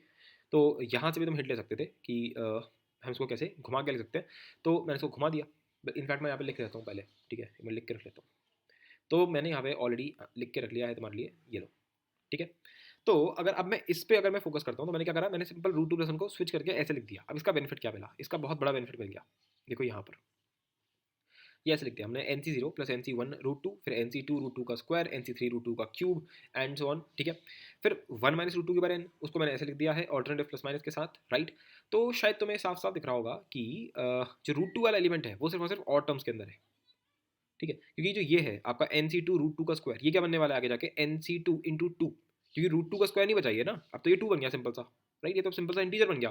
तो जितने भी इवन टर्म्स होंगे वो सिंपल क्या बन जाएगा, एक इंटीजर बन जाएगा। तो अगर मैं इवन टर्म्स को एक साथ लिख लूँ, फॉर एग्जाम्पल अगर मैं ये देखता हूँ ऊपर वाले को 1+√2 की पावर n जो है, इसमें सारे इवन वालों को एक साथ लिख लो, यानी कि NC0 फिर तुम्हारा NC2 × 2, फिर क्या आ रहा है N C 4 into root two की पावर 4, यानी कि सिंपल 2 का स्क्वायर आ जाएगा, ठीक है, एंड सो ऑन जितने भी तुम्हारे इवन टर्म्स वाले हैं। फिर प्लस में ऑड वाले कौन से हैं भाई साहब हमारे पास, ये वाले हैं एन सी वन रूट टू, फिर एन सी थ्री रूट टू का क्यूब, एंड सो ऑन, सारे ऑड वाले आ गए, ठीक है। अब ये जो इवन वाले हैं, अगर ये इवन वाले को कुछ भी बोल सकते हैं हम लोग, चलो मैंने इसको बोल दिया पी, ठीक है। फिर प्लस में इधर अगर मैं इसमें से रूट टू कॉमन बाहर निकाल लूँ तो रूट टू बाहर आते ही ये क्या बन गया, ये बन गया है एन सी वन, ठीक है। और यहाँ पर ये क्या बन गया, ये बन गया N C three root two का स्क्वायर, एंड सो वन। जब अगर तुम आगे देखोगे एन सी फाइव तो यहाँ एक रूट टू बाहर निकला हुआ होगा, तो ये होगा रूट टू की पावर 4, एंड सो वन। अब तुम समझ ही गए होगे कि रूट टू का स्क्वायर तो क्या बन गया, फिर से इंटीजर बन गया, तो ये पूरा का पूरा क्या बन चुका है, फिर से इंटीजर बन चुका है। तो मान लेते हैं हमने इस पूरे इंटीजर को बोल दिया है क्यू, राइट। तो ये इन्होंने ऐसे इस चीज़ को लिखा है, ये P N plus root two Q N जो है ये इन्होंने इस तरीके से लिखा है यहाँ पर, ये लिख दिया इसको पी एन बोल दो, इसको क्यू एन बोल दो, तो बस आ गया P N plus root two Q N, right. तो अब हमें अपना फॉर्म मिल गया बेसिकली। तो ये हमारे इवन टर्म्स आ गए और ये हमारे ऑड टर्म्स आ गए। अगर अब मैं अपने वाले में देखता हूँ, यानी कि वन माइनस रूट टू के बाद एन, तो इधर क्या हो रहा है, इधर ये एक्चुअल में ऐसा आ रहा है P N minus root two Q N, ये समझ पा रहे हो, क्योंकि जितनी भी ऑड टर्म्स है उन सबके आगे क्या लगा हुआ है, माइनस लगा हुआ है, ठीक है। तो इस तरीके से हम इस चीज़ को लिख सकते हैं, ठीक है। अब लेकिन कुछ लोग सोच रहे होंगे ये करने की जरूरत ही क्या थी, इधर तो ना तुमने प्लस किया ना माइनस किया, कुछ करा ही नहीं तुमने तो एक्चुअल में ये ऐसा हमने क्यों करा, तो उसका जो रीज़न है, अब यहाँ पे मैं बात कर रहा हूँ 12th वालों से जिन्होंने मेरा लिमिट देख रखा है या फिर लिमिट्स आता है उन लोगों को ऑलरेडी, ठीक है। तो 11th वाले भाग जाओ 12th वाले सुनो। तो हम लोगों ने अब ये वाला हम एक्सप्रेशन देख रहे हैं यहाँ पर, तो यहाँ लिखा है लिमिट, ठीक है। वैसे अगर 11th वाले थोड़ा दिमाग लगाना चाहे तो समझ सकते हैं वैसे इस चीज़ को, ठीक है, क्योंकि लिमिट इंटेंस टू इन्फिनिटी ऐसी कोई महान चीज़ नहीं है। और यहाँ लिखा है P N by Q N divided by, sorry इस पूरी की पार्ट 10। तो जब मैं बोलता हूँ एन टेंस टू इन्फिनिटी, इसका मतलब होता है एन बहुत बड़ा है, एन इन्फिनिटी की तरफ जा रहा है, इतना ज़्यादा बड़ा है कुछ कहने की नहीं सही है, ये मतलब है मेरा। तो अगर मैं अपना इस वाले एक्सप्रेशन को देखता हूँ वन प्लस रूट टू की पावर एन, अगर मैं यहाँ पे बोल दूँ कि एन मेरा इन्फिनिटी की तरफ भाग रहा है, तो पहले तो अगर मैं इधर देखना चाहूँगा ये क्या चीज़ है, तो ये लिखा है वन प्लस रूट टू, यानी कि वन प्लस 1.414 टाइप्स, राइट। तो ये क्या बन जाएगा, ये बन जाएगा 2.414, राइट। तो अब 2 पॉइंट समथिंग की पावर एन है, ऐसे मान ले 2 की पावर अगर तू 10 लेता तो कितना आता 1024, अगर मैं 2 की पावर 20 ले लूँगा तो सोचो कितना बड़ा नंबर आएगा। और तुमने तो 2 की पावर ऐसा कुछ एन ले रखा है जो कि इन्फिनिटी की तरफ भाग रहा है, तो ये तो बहुत ही बड़ा नंबर आएगा। कहने का मतलब ये है कि इससे तो नंबर बढ़ेगा, बहुत ज़्यादा बड़ा हो जाएगा ये तो, समझ में आ रही है बात, ठीक है। तो कोई सेंस ही नहीं बनता, मैं एनालाइज ही नहीं कर पाऊंगा, ये तो आंसर ही नहीं आ जाएगा। पर अगर मैंने इसका कॉन्जुगेट कंसिडर किया, मतलब ये वाला वन माइनस रूट टू की पावर एन, ठीक है। अब यहाँ पे हल्का सा ट्विस्ट है, कैसे वो समझते हैं। क्या हो रहा है, वन माइनस रूट टू है, यानी कि वन माइनस 1.4 समथिंग, 1.414 कुछ टाइप से आता है, यानी कि बेसिकली 0 पॉइंट समथिंग है ये 0 पॉइंट समथिंग है। और अब तुम सोच के देखो ना, अगर मैं तुम्हारे सामने ले लूँ, मान लो 0.4 ले लिया मैंने, 0.4 का अगर तुम 10 करते हो, 0.4 के बाद 10 करते हो और फिर तुम 0.4 के बाद 20 करोगे, तुम देखना ये तो बहुत ही ज़्यादा वाला छोटा नंबर होगा और ये बहुत बड़ा नंबर होगा कंपेरेटिवली, ठीक है। तो इसका मतलब क्या हुआ कि जब मैं एक फ्रैक्शनल की पार बड़ा कर देता हूँ तो पार गिरती है, ठीक है। यहाँ ये बात सच है कि 1 माइनस 1.4 करेगा तो नेगेटिव में आंसर आ जाएगा, उससे कोई फर्क नहीं पड़ता, क्योंकि इनफैक्ट माइनस 0.4 कर चाहे 0.4 करो, अगर उसकी पर इन्फिनिटी जितना बड़ा तुम कुछ ले रहे हो तो आंसर तो तुम्हारा जीरो की तरफ ही टंगेगा बॉस, क्योंकि ऐसे ले सकते हैं, चलो 0.2 का अगर तुमने स्क्वायर कर दिया तो क्या आता है 0.04, 0.2 का अगर तुमने इसकी भी बार 4 कर दिया, चलो इसका इसका सिर्फ क्यूब किया है, ठीक है, तो क्या आएगा 0.008। तुम देख पा रहे हो कि ये और मतलब बिल्कुल ही जीरो की तरफ भागेगा ये। और अगर मैंने 0.2 की पार लेट से 100 कर दिया तो तुम समझ पा रहे हो क्या होने वाला है, ये 0.0000, बहुत ही छोटा नंबर हो जाएगा ये। अगर मैं यहाँ पे एक माइनस लगा दूँ, माइनस 0.2 है, चलो यहाँ पे मैं 3 कर देता हूँ इसको, ये ऑड हो गया अब, तो इसमें आंसर कितना आएगा फिर, है ना। तो आंसर कितना आएगा, तो आंसर आएगा बॉस माइनस 0.008। तो इसमें और इसमें ज़्यादा फर्क क्यों नहीं है, मैं बताता हूँ कैसे। देख, अगर तेरी नंबर लाइन है, ये तेरा जीरो है, यहाँ कहीं बहुत ही पास में है 0.0008, और ये बिल्कुल इसके लेफ्ट साइड में है 0.008 नेगेटिव वाला, तो दोनों ही एक्चुअल में जीरो की तरफ भाग रहे हैं। ये मैं 12th वालों से बात कर रहा हूँ जिन्होंने लिमिट्स पढ़ रखा है, उनके लिए भी एक अच्छा प्रॉब्लम है ये, ठीक है। तो बेसिकली जीरो की तरफ आपका टेंड कर रहा है, सीधी बात ये होती है। और ये हम लोगों ने पढ़ भी रखा है लिमिट्स, अगर तुम मेरा देखते हो तो उसमें मैंने सेकंड थर्ड लेक्चर में ही पढ़ा रखा है कि जब भी इस टाइप का एक्सपोनेंशियल फंक्शन होता है ए की पावर एन टाइप का, जब एन तुम्हारा इन्फिनिटी की तरफ टेंड करता है, तो वहाँ मैंने डायरेक्टली एज रिजल्ट तुम्हें ये चीज़ करा रखी है। पर खैर अगर तुमने मेरा नहीं देख रखा होगा, तुम्हें नया नया लग रहा होगा सुनने में, पर ऐसा कुछ महान है नहीं, मैंने पढ़ा रखा है ये लिमिट्स में। तो अब यहाँ पर हुआ क्या कि वन माइनस रूट टू के पार एन है, और क्योंकि तुम्हारा एन जो है वो इन्फिनिटी तरफ भाग रहा है, और ये जो चीज़ है ये 0 पॉइंट समथिंग के फॉर्मेट में है, तो 0 पॉइंट समथिंग के बाद इन्फिनिटी जब हम लोग करते हैं तो आंसर कितना आता है बॉस, जीरो आता है। अच्छा, अब बात समझ में आ रही है थोड़ी थोड़ी। मतलब ये हुआ कि जब n टेंड्स टू इन्फिनिटी कर रहा था तो तुम्हारा 1 माइनस रूट टू की पावर n जो है ये हमारा जीरो की तरफ भाग रहा था। अब ये हमारा जीरो की तरफ भाग रहा है, इसका मतलब क्या है कि ये एक्चुअल में है क्या, ये एक्चुअल में है P N minus root two Q N tends to zero. That means कि पी एन जो है वो रूट टू क्यू एन की तरफ भाग रहा है। अगर मैं क्यू एन को उधर ले जाऊँ दैट मीन्स कि P N by Q N जो है वो बेसिकली रूट टू की तरफ भाग रहा है।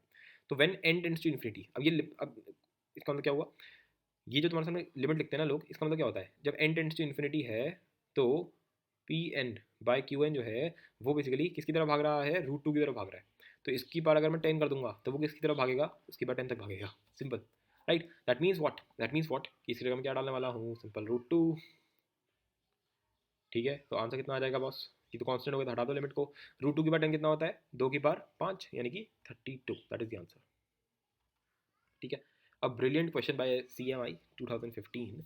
और जो कि इसमें अगर तुम देखोगे तो कुछ भी नहीं है, लॉजिकली अगर तुम देखते हो तो क्या है, कुछ भी नहीं, सिंपल कॉन्जुगेट सोचा है और बाकी तो एंटेंस इन्फिनिटी लगाया है ना। तो बस सोचने की बात है कि कितना तुम सोच पाते हो, कितना तुम दिमाग लगा पाते हो। और सी एम आई कभी भी कैलकुलेटिव चीज़ें नहीं पूछता, वो हमेशा लॉजिकल एंड कंसेप्चुअल चीज़ें पूछता है। तो अब हम लोग देखेंगे type 14, that would be conjugative terms and coefficient. मतलब सिंपल सा टाइप है, कुछ ज़्यादा महान नहीं है इसके अंदर। तो फर्स्ट क्वेश्चन से ही देख लेते हैं इसको सीधे। हमसे बोला गया एन जो है एक नेचुरल नंबर है, वो like coefficient of rth r plus one and r plus two term in the expansion of one plus x की power n r in A P. ठीक है, तो बहुत ही सिंपल चीज़ है भाई। अगर आर्थ टर्म में देखता हूँ तो उसका कोएफिशिएंट क्या होगा, N C R minus one, फिर इसका क्या होगा एन सी आर, और फिर आगे वाले का N C R plus one. तो बोला है कि ये जो है तीनों ये हमारे ए पी में है। ठीक है, ये एकदम स्टैंडर्ड स्टार्ट है तुम्हारे इस टाइप के लिए। ठीक है, तो सही है। चलो ए पी में मतलब क्या हुआ इसका कि two N C R is equals to N C R minus one plus N C R plus one. ठीक है, तो अब क्या करें, तो इसका सबसे बेस्ट तरीका ये रहेगा कि इसको डिवाइड कर लो n C R minus one से, तो यहाँ जाएगा n C R minus one, और यहाँ पे भी मैंने डिवाइड कर लिया n C R minus one से। इसको अगर डिवाइड करोगे तो एक्चुअली में वन ही बन जाने वाला है, तो सीधे वन लिख देते हैं। ठीक है, और शायद इसको भी दिख के तुमको समझ गया होगा N C R upon N C R minus one. ठीक है, तो जो समझे वो बताओ, कुछ याद आ रहा है इस टाइप का कुछ, N minus are plus one upon R. पर ये जो चीज़ होती थी ये उल्टे के लिए होती थी, यहाँ यहाँ उल्टे तरीके से लिखा हुआ है ये। ठीक है, तो रैदर देन कि हम N C R minus one को हटाएं, हम एक काम कर सकते हैं ना, हम सीधे एन सी आर को हटाते, मैं भी बेवकूफ़ हूँ, एक मिनट रुक जाओ। है ना, तो हम यहाँ पे अगर एन सी आर ले लेते, क्या था यहाँ पर N C R minus one था, अगर मैं एन सी आर से डिवाइड करता तो क्या होता, एक मिनट रुक जाओ, एन सी आर से डिवाइड कर देंगे तो यहाँ आ जाएगा एन सी आर, और इधर आ जाएगा एन सी आर, और इधर तो सिंपल टू ही रह जाएगा क्योंकि वो एन सी आर कट जाएगा। तो N C R minus one upon N C R, अब ये हमें ऑलरेडी आता है, ये कितना बन गया, ये बन गया N minus are plus one upon are. ठीक है, अच्छा जी, प्लस में ये क्या बन गया, ये बन गया हमारे पास एन माइनस, और आर प्लस वन आएगा तो वो वैसे भी वन वन कटने वाला है, तो सिंपल एन माइनस आर आएगा और नीचे क्या आएगा आर प्लस वन। ठीक है, ये बराबर आ रहा है टू के। अब कुछ नहीं, एलसीएम एलसीएम ले लो। तो अभी मैंने क्या करा, मैंने इसका एलसीएम ले लिया तो ये चीज़ आ गई, और फिर हर एक टर्म को मैंने खोल दिया है। ठीक है, और अब मैं सिंपल कुछ नहीं करा, मैंने सब कुछ क्रॉस मल्टीप्लाई करके अब मैं पूरा एकदम सब कुछ कहते हैं ना सिंप्लीफाई करके तो मैं दिखाता हूँ क्या बचा, बता दिया। तो इधर आएगा ऐसे N minus are plus one upon R, हाँ जी इधर, और इधर क्या आएगा नीचे वाले में, इस वाले में अपना सही ये बिल्कुल सीधे लिखा हुआ है, तो इधर आ जाएगा आपके पास n minus r divide by r plus one. ठीक है, तो अब हम इसका एलसीएम लेंगे, तो लो वही।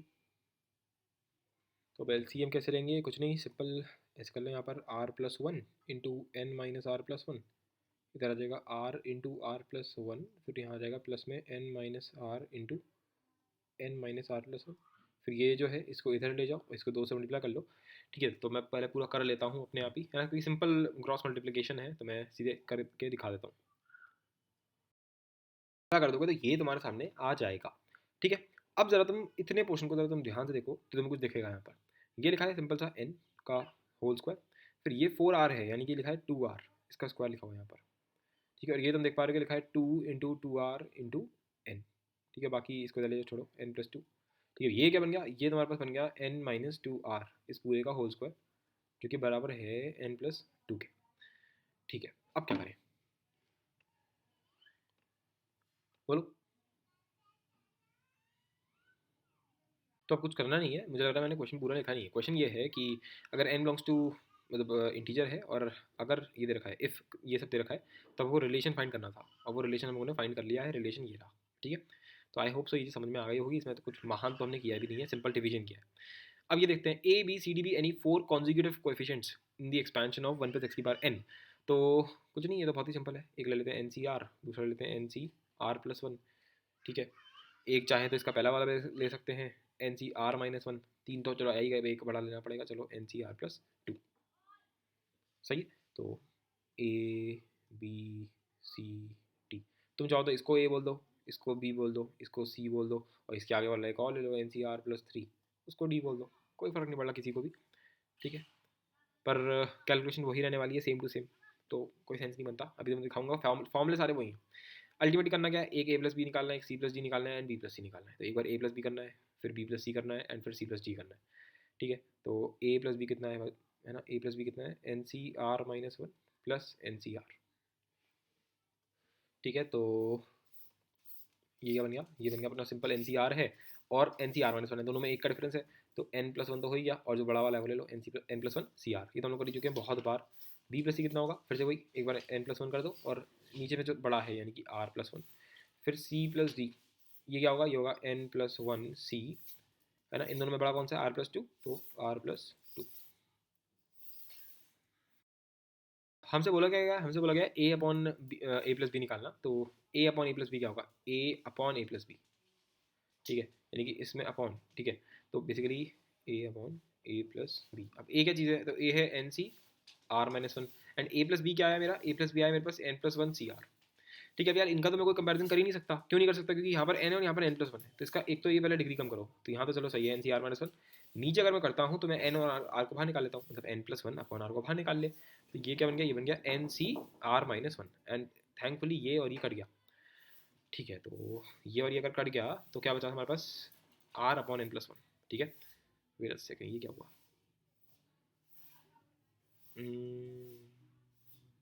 कहाँ पे थे हम लोग, कहाँ पे थे, कहाँ पे थे, हाँ जी, ये आ गया हमारे पास। तो हमारे पास क्या आ गया था, r upon n plus one.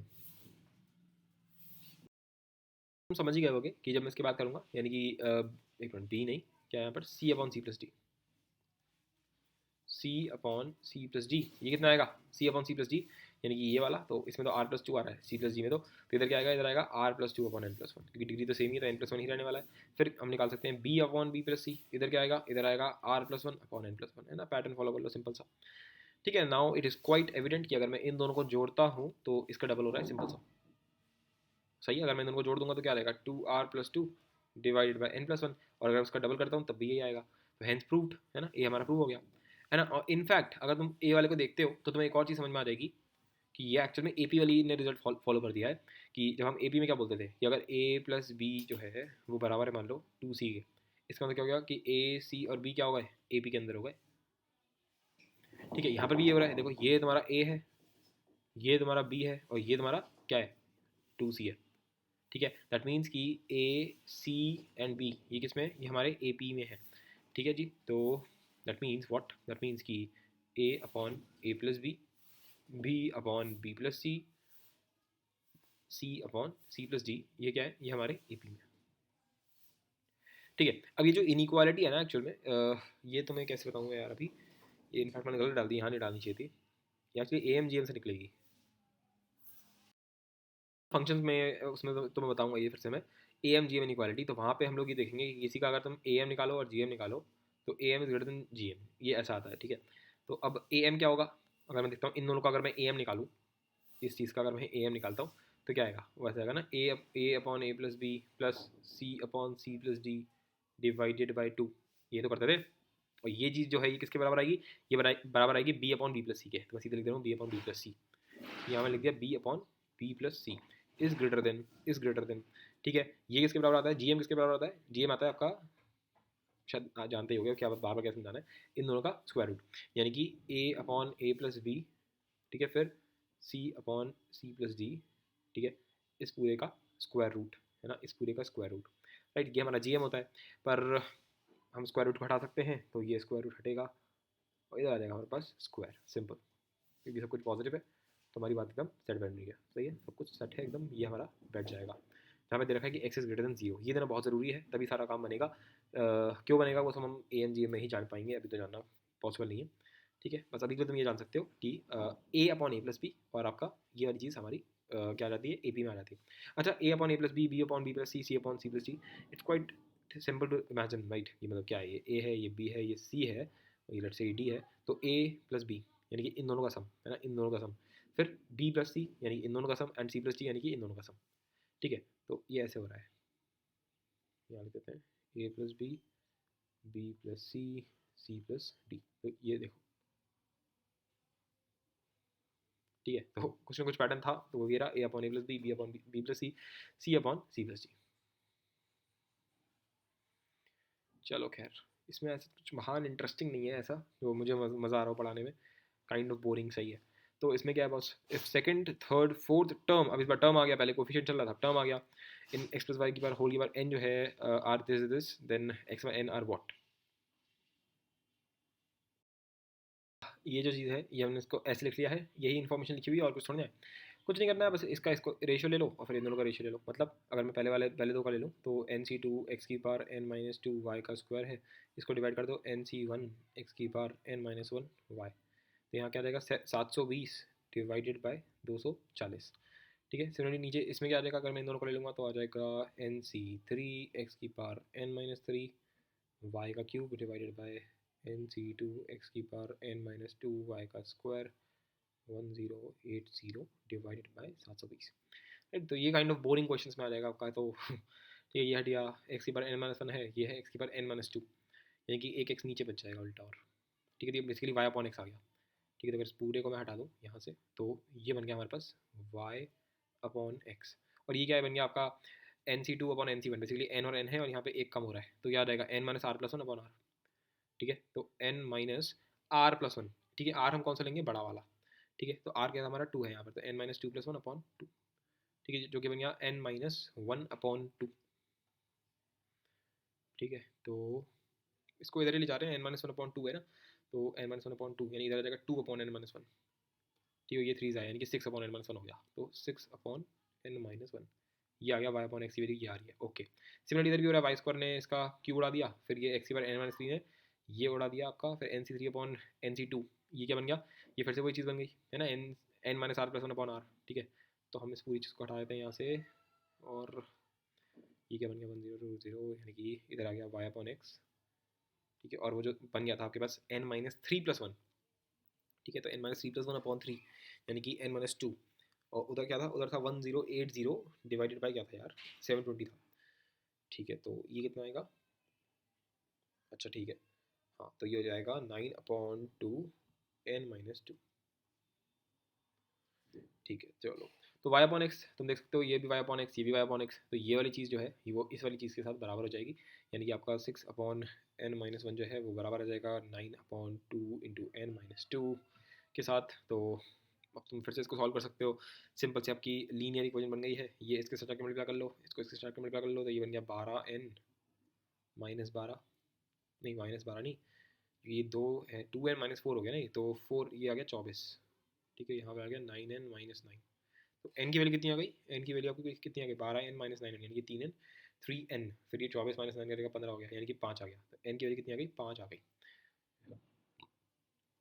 चलो बस, n की वैल्यू तो 5 आ चुकी है। ओके, तो n मेरा 5 आ चुका है, अब मेरे को निकालना क्या था, और क्या निकालना है, और मेरे को x और y निकालना है, तो किसी में भी डाल देते हैं, चलो इसमें डाल देते हैं, तो ये आ जाएगा 5c1 x की पावर 4y is equals to 240। Now what is 5c1, that is 5, तो इस 5 ने इसको उड़ा दिया है ना ऑब्वियसली।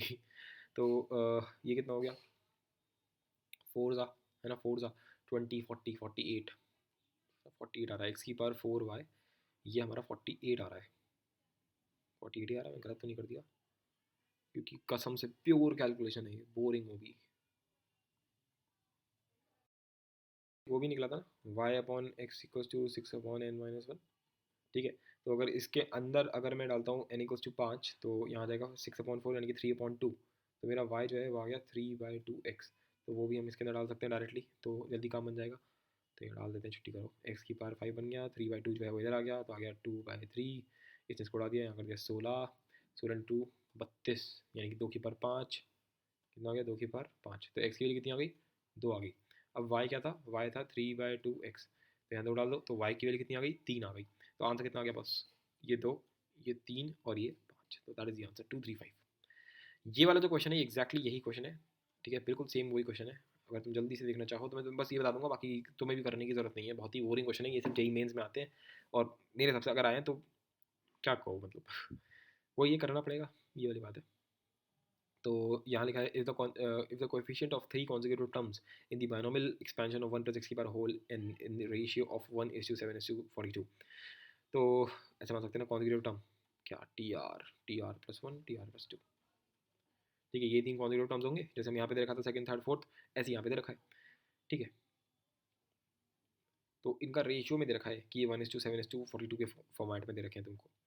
तो इसका एक और मतलब ये भी बन सकता है कि इनका सामने कर लो तो 1/7 कितना हो जाता है, 8/42, ये यानी कि ऐसा बन गया 1/50, 7/50, 42/50। इस टाइप से भी समझ सकते हो तुम इस चीज़ को कि टी आर जो है वो कुछ इस टाइप से होगा कि x/50, ये हो गया 7x/50 और ये हो गया 42x/50। कौन सा, टी आर+2 टी आर+1, ठीक है। पर करें क्या, तो चलो वो समझा देते हैं तुमको, है ना, बल्कि वो भी तुम डायरेक्टली समझ सकते हो, सीधे सीधे रेशियो ले लो, जो हम लोगों ने यहाँ पे किया है एग्जैक्टली वही तुम यहाँ पे करो कि टी आर+1/टी आर कर लो, वो किसके बराबर आ जाएगा, 7/1 के। फिर टी आर+2/टी आर+1 कर लो, वो कितना आ जाएगा, वो भी ऐसे ही आ जाएगा 42/7 के। और बाकी तो सब कैलकुलेशन है, हटाओ इसको।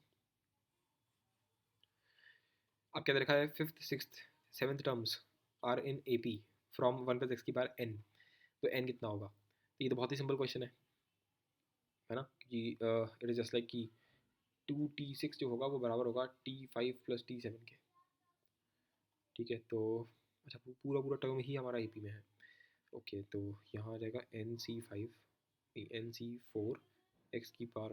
प्लस NC6 यहाँ 2 टाइम्स आपका NC5 ठीक है। तो पूछा गया, मुझसे पूछा गया कि n की वैल्यू कितनी होगी, तो x⁴ ने तो एक तो ये उड़ा दिया सबको,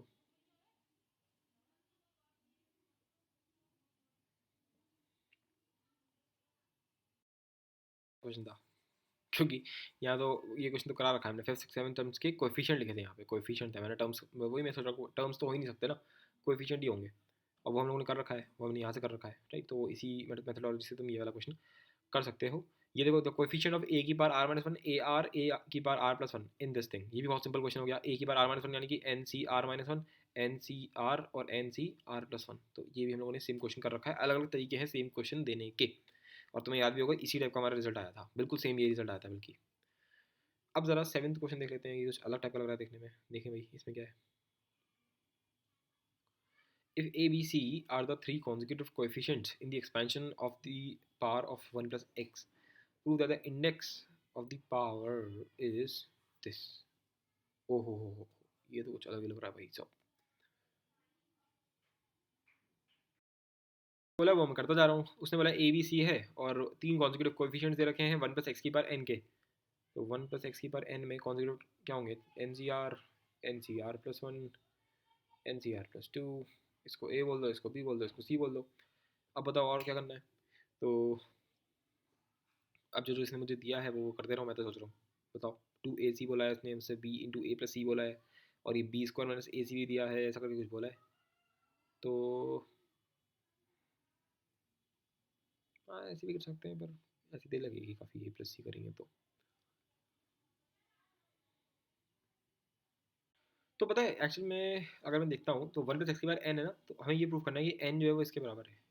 ये तो तुम समझ ही गए कि ये प्रूव करना है, पर ये प्रूव करेंगे कैसे, क्योंकि ये जो प्रूव है इसके अंदर कहीं पर भी मेरे को r तो दिख ही नहीं रहा है ना। देखो ना, 2ac ये सब चीज़ें तो चलो सही है, मतलब a b c के फॉर्मेट में दे रखा है, पर कहीं पर भी r नाम की कोई चीज़ नहीं है। मुझे प्रूव करना है कि n जो है वो इसके बराबर है, तो ये मैं कैसे करूँ। समझ रहे होगे कि अगर मैं इसमें डायरेक्टली डाल दूंगा कि b² यानी कि NCr+1 का होल स्क्वायर, फिर ac यानी NCr इंटू NCr+2, तो इसका मेरे पास कोई वो भी नहीं है, कोई प्रॉपर्टी भी नहीं है कि मैं डायरेक्टली कर सकता हूँ, ठीक है।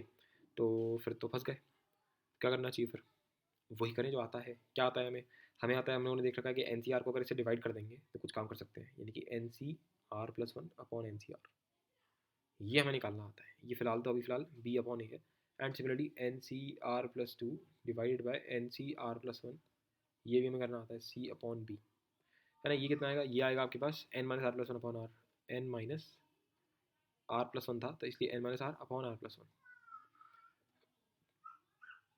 ठीक है, इधर क्या आएगा, इधर आएगा एन माइनस, ये तो और उल्टा ज़्यादा सा हो जाएगा, n minus r minus one हो जाएगा ये तो, और ठीक है, नीचे आएगा आर प्लस टू। बोलो, आई होप सो इसमें कोई डाउट नहीं होगा, है ना, इसमें डाउट करने लायक कोई चीज़ नहीं है। अच्छा, चलो ये भी समझ में आ गया, अब करें क्या, है ना, अब क्या करूँ तो अब यार एक चीज़ के फॉर्मेट में लेकर आओ, है ना, तो क्या कर सकते हैं, अब तुम्हें आर तो चाहिए नहीं, तो अगर मैं इसको भी आर के टर्म्स में लेकर आऊँ और इसको भी आर के टर्म्स में ले आऊँ और फिर दोनों को इक्वेट कर दूँ, तो उससे होगा क्या, आर तो खत्म हो गया और फिर मैं एन को एक तरफ करके सब कुछ कर सकता हूँ। मतलब क्या है मेरा, क्योंकि मुझे एक चीज़ को एलिमिनेट करना है तो मैं उसी को ही इक्वल टू लूँगा ना, मतलब इसको आर के टर्म्स में लेकर आओ, एन माइनस आर, ए आ गया, यहाँ पर भी ए आ गया, इधर आ गया बी आर प्लस बी, तो a n minus b equals to b r plus a r, यानी कि आर कितना हो गया, आर हो गया a n minus b divided by a plus b. ठीक है, ये आपका क्या कहते हैं, आर के टर्म्स में आ गया। सिमिलरली अब इसको भी मल्टीप्लाई करके आर के टर्म्स में लेकर आते हैं। ठीक है, तो एक मिनट मैं जल्दी से लेकर आता हूँ। हाँ, तो मैंने ले आया, तो हमारा आर जो है वो इस टाइप से आ जाएगा, b n minus b minus two c divided by b plus c. ठीक है, तो देखो आर जो है इसके बराबर आ चुका है और आर इसके भी बराबर है, तो ये दोनों अपने आप में बराबर हो जाएंगे। मेरा प्लान ये था, यहाँ से आर और आर जिंदगी खत्म हो गया आर की, क्योंकि ए एन माइनस बी जो है, a n minus b upon a plus b, ये बराबर आ गया इसके b n minus b minus two c divided by b plus c. अब इन में से इसमें से मुझे करना क्या है, मुझे सिर्फ और सिर्फ जो एन वाला टर्म है वो लेफ्ट में ले आना है, बाकी तो सब कुछ राइट में फेंक देना है। तो उससे मेरा आर एलिमिनेट हो गया और सब कुछ एन के टर्म्स में आ गया। अब एन वाले टर्म को एक साथ लेकर आ जाओ, सिंपल सा, a n minus b into b plus c तो है ही अपने पास। ठीक है, और इधर क्या है, इधर है b n minus b minus two c into a plus b. ठीक है, तो ये बन गया आपका ए बी इंटू एन, फिर आपका आ जाएगा ये ए सी इंटू एन, ये बन गया minus b square minus b c equals to, यहाँ क्या बन गया, बी एन इंटू ए, यानी कि बी एन इंटू, चलो ए बी इंटू एन ही हो गया बेसिकली, वो भी ये तो बल्कि कट भी गया, बात हुई पड़ी, है ना, ए बी एन, फिर क्या आ गया minus a b minus two a c plus में फिर बी से मिला हुआ तो b square n minus b square minus two b c. तो ए बी एन ने ए बी एन को ख़त्म कर दिया, फिर ए सी एन तो है नहीं, माइनस बी स्क्वायर ने माइनस बी स्क्वायर को ख़त्म कर दिया, और तो कुछ है नहीं। ठीक है, तो एन वाले टर्म्स को एक तरफ लाते हैं, ए सी एन ये लिखा है, ठीक है, और एन वाला टर्म क्या है, ये है बी स्क्वायर एन, तो माइनस बी स्क्वायर एन, तो ये वाला आ गया, ये वाला भी आ गया, बाकी सबको उधर फेंक देते हैं, तो ये बन जाएगा b c minus a b minus two a c, और क्या माइनस टू बी सी। ठीक है, ये बन गया minus b c, b c minus two b c minus b c.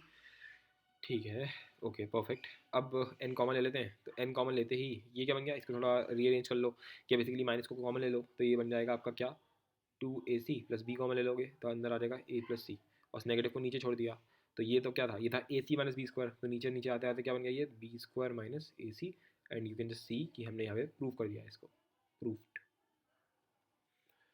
ठीक है, आई होप सो समझ में आ गया होगा कि इसमें हमने क्या करा है। ठीक है, ये तब भी थोड़ा बहुत इंटरेस्टिंग क्वेश्चन था, बाकी तो इसमें से कुछ मुझे तो लगा नहीं। अच्छा, आगे बढ़ते हैं, इसमें और क्या है, एट्थ वाले में क्या है, एट्थ वाले में मुझसे बोला गया है, show that there exist no three consecutive binomial coefficients in GP and in HP. ठीक है, तो अपने आप ट्राई करो, तो तुमने ट्राई किया होगा, तो सबसे पहले रिज्यूम कर लेते हैं, है ना, सबसे सिंपल क्या रहेगा, n C R plus one और आपका n C R plus two. ठीक है, तो अगर वो जीपी में होगा, अगर वो जीपी में होगा दैट मीन्स कि जो बीच वाला है N C R plus one का होल स्क्वायर, ठीक है, वो बराबर होगा N C r into n C R plus two के। हम लोग कॉन्ट्रडिक्शन से प्रूव कर देंगे कि हमने तो मान लिया कि जीपी में है, और कुछ ना कुछ ऐसा अपने आप हो जाएगा कि वो जीपी में आने ही नहीं देगा, कुछ ना कुछ ऑब्वियसली अपने आप ऐसा होने वाला है। अब क्या कर सकते हो, तुम एन सी आर को इधर ले जाओ, इस वाले को इधर ले जाओ, इससे होगा क्या, तुम्हें समझ ही गए होगे, ये आ गया एन सी आर और इधर आ गया N C R plus two divide by, इसको इधर ले आओ तो बनेगा n C R plus one. अब हम लोग अपनी सिंपल सी प्रॉपर्टी लगा सकते हैं, तो इधर ये क्या बन जाएगा, ये बन जाएगा n minus r upon r plus one, और इधर क्या बन जाएगा, इधर बन जाएगा n minus one upon r plus two. ठीक है, सही है। अब मल्टीप्लाई कर लो इसको इधर और इसको इधर, तो ये बन जाएगा आपके पास n r plus two N minus r square,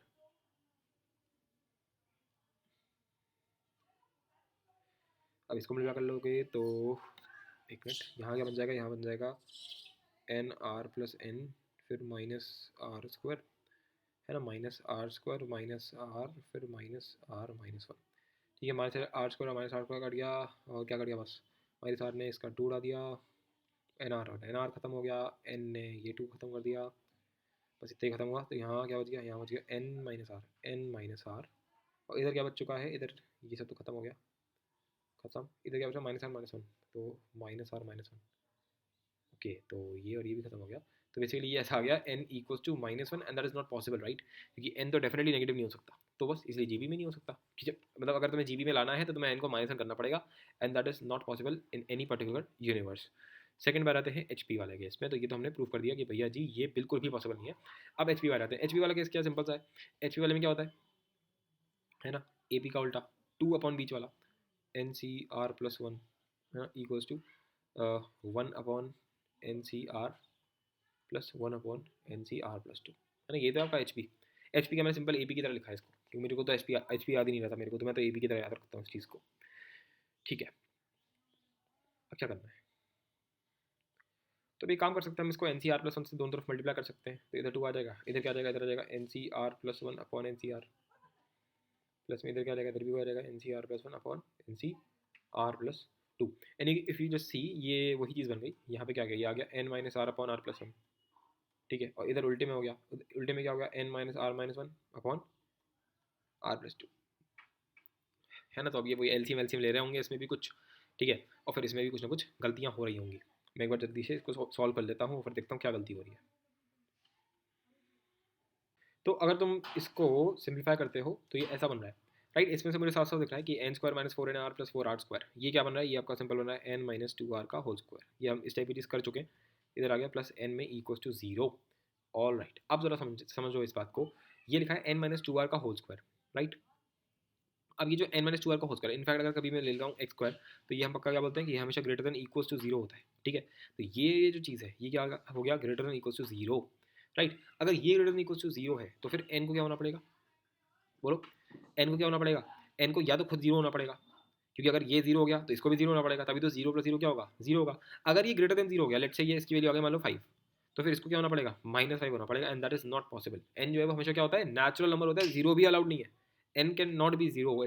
ठीक है ना, तो अगर एन जीरो भी नहीं अलाउड हो सकता, अगर एन जीरो हो गया तो बस एक टर्म आएगा भाई, अगर ए प्लस बी की पावर जीरो है तो वन आता है सिंपल सा।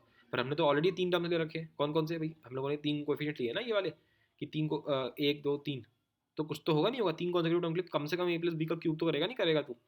ठीक है, तभी तो चार टर्म्स आएंगे, तो ए प्लस बी का स्क्वायर कर ले चलो, तीन टर्म्स तो तब भी चाहिए तुम्हें। ठीक है, तो इसलिए एन जीरो नहीं हो सकता, एन तुम्हारा नेगेटिव भी नहीं हो सकता, दैट मीन्स फिर से ये चीज़ पॉसिबल नहीं है, तो एच पी में भी नहीं हो सकता। तो ये भी काइंड ऑफ एक इंटरेस्टिंग चीज़ है कि सिर्फ और सिर्फ ए पी में ही हो सकता है। देखते हैं नाइन क्वेश्चन क्या लिखा है, n minus one C r equal to k square minus r n C R plus one, यानी कि बेसिकली ये ऐसा हो गया N minus one C r equals to k square minus three n upon r plus one. यहाँ पे आ गया क्या, एन माइनस वन सी आर, तो ये और ये तो कट गया। ठीक है, तो ये बेसिकली बन गया one equals to k square minus r, sorry k square minus three into n upon r plus one. तो के स्क्वायर माइनस थ्री ये बराबर आ गया r plus one upon n के, सीधी सीधी बात ये है। ठीक है, और हमें के की वैल्यू निकालनी है। ओके,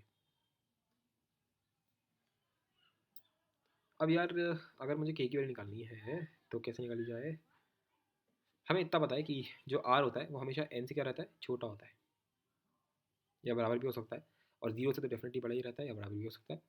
तो अगर आर प्लस वन होगा तो दोनों तरफ वन ऐड कर देते हैं, इधर वन आ जाएगा, इधर भी एन प्लस वन आ जाएगा।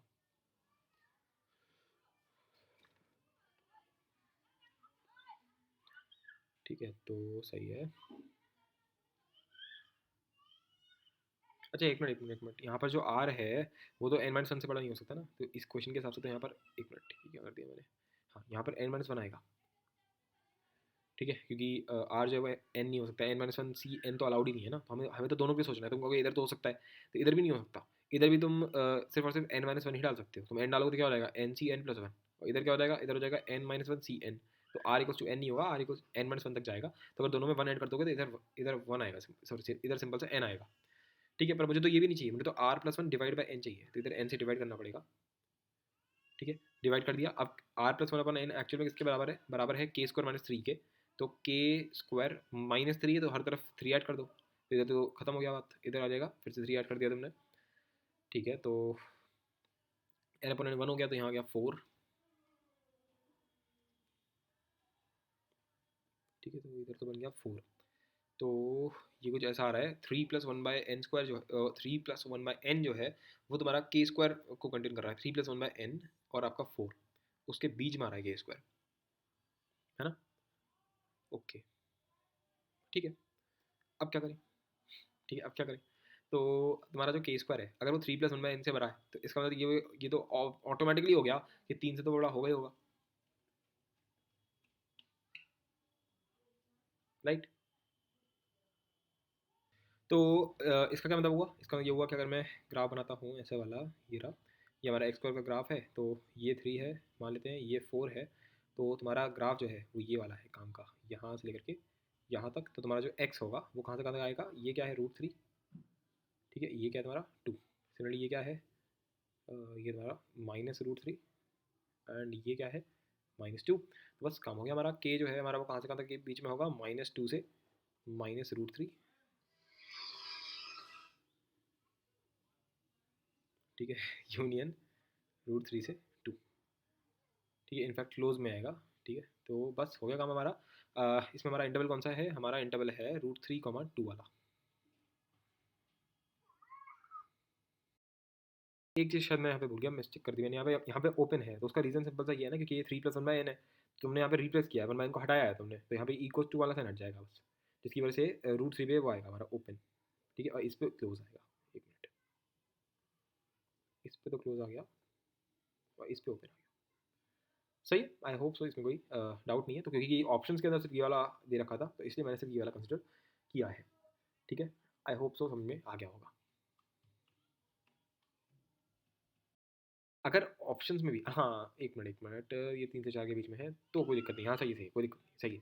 ठीक है, बस अगर ऑप्शन में दिया होता तो हम कर लेते, अगर ऑप्शन में ये दिया हुआ होता तो हम ये भी कर लेते, ये मतलब है मेरा।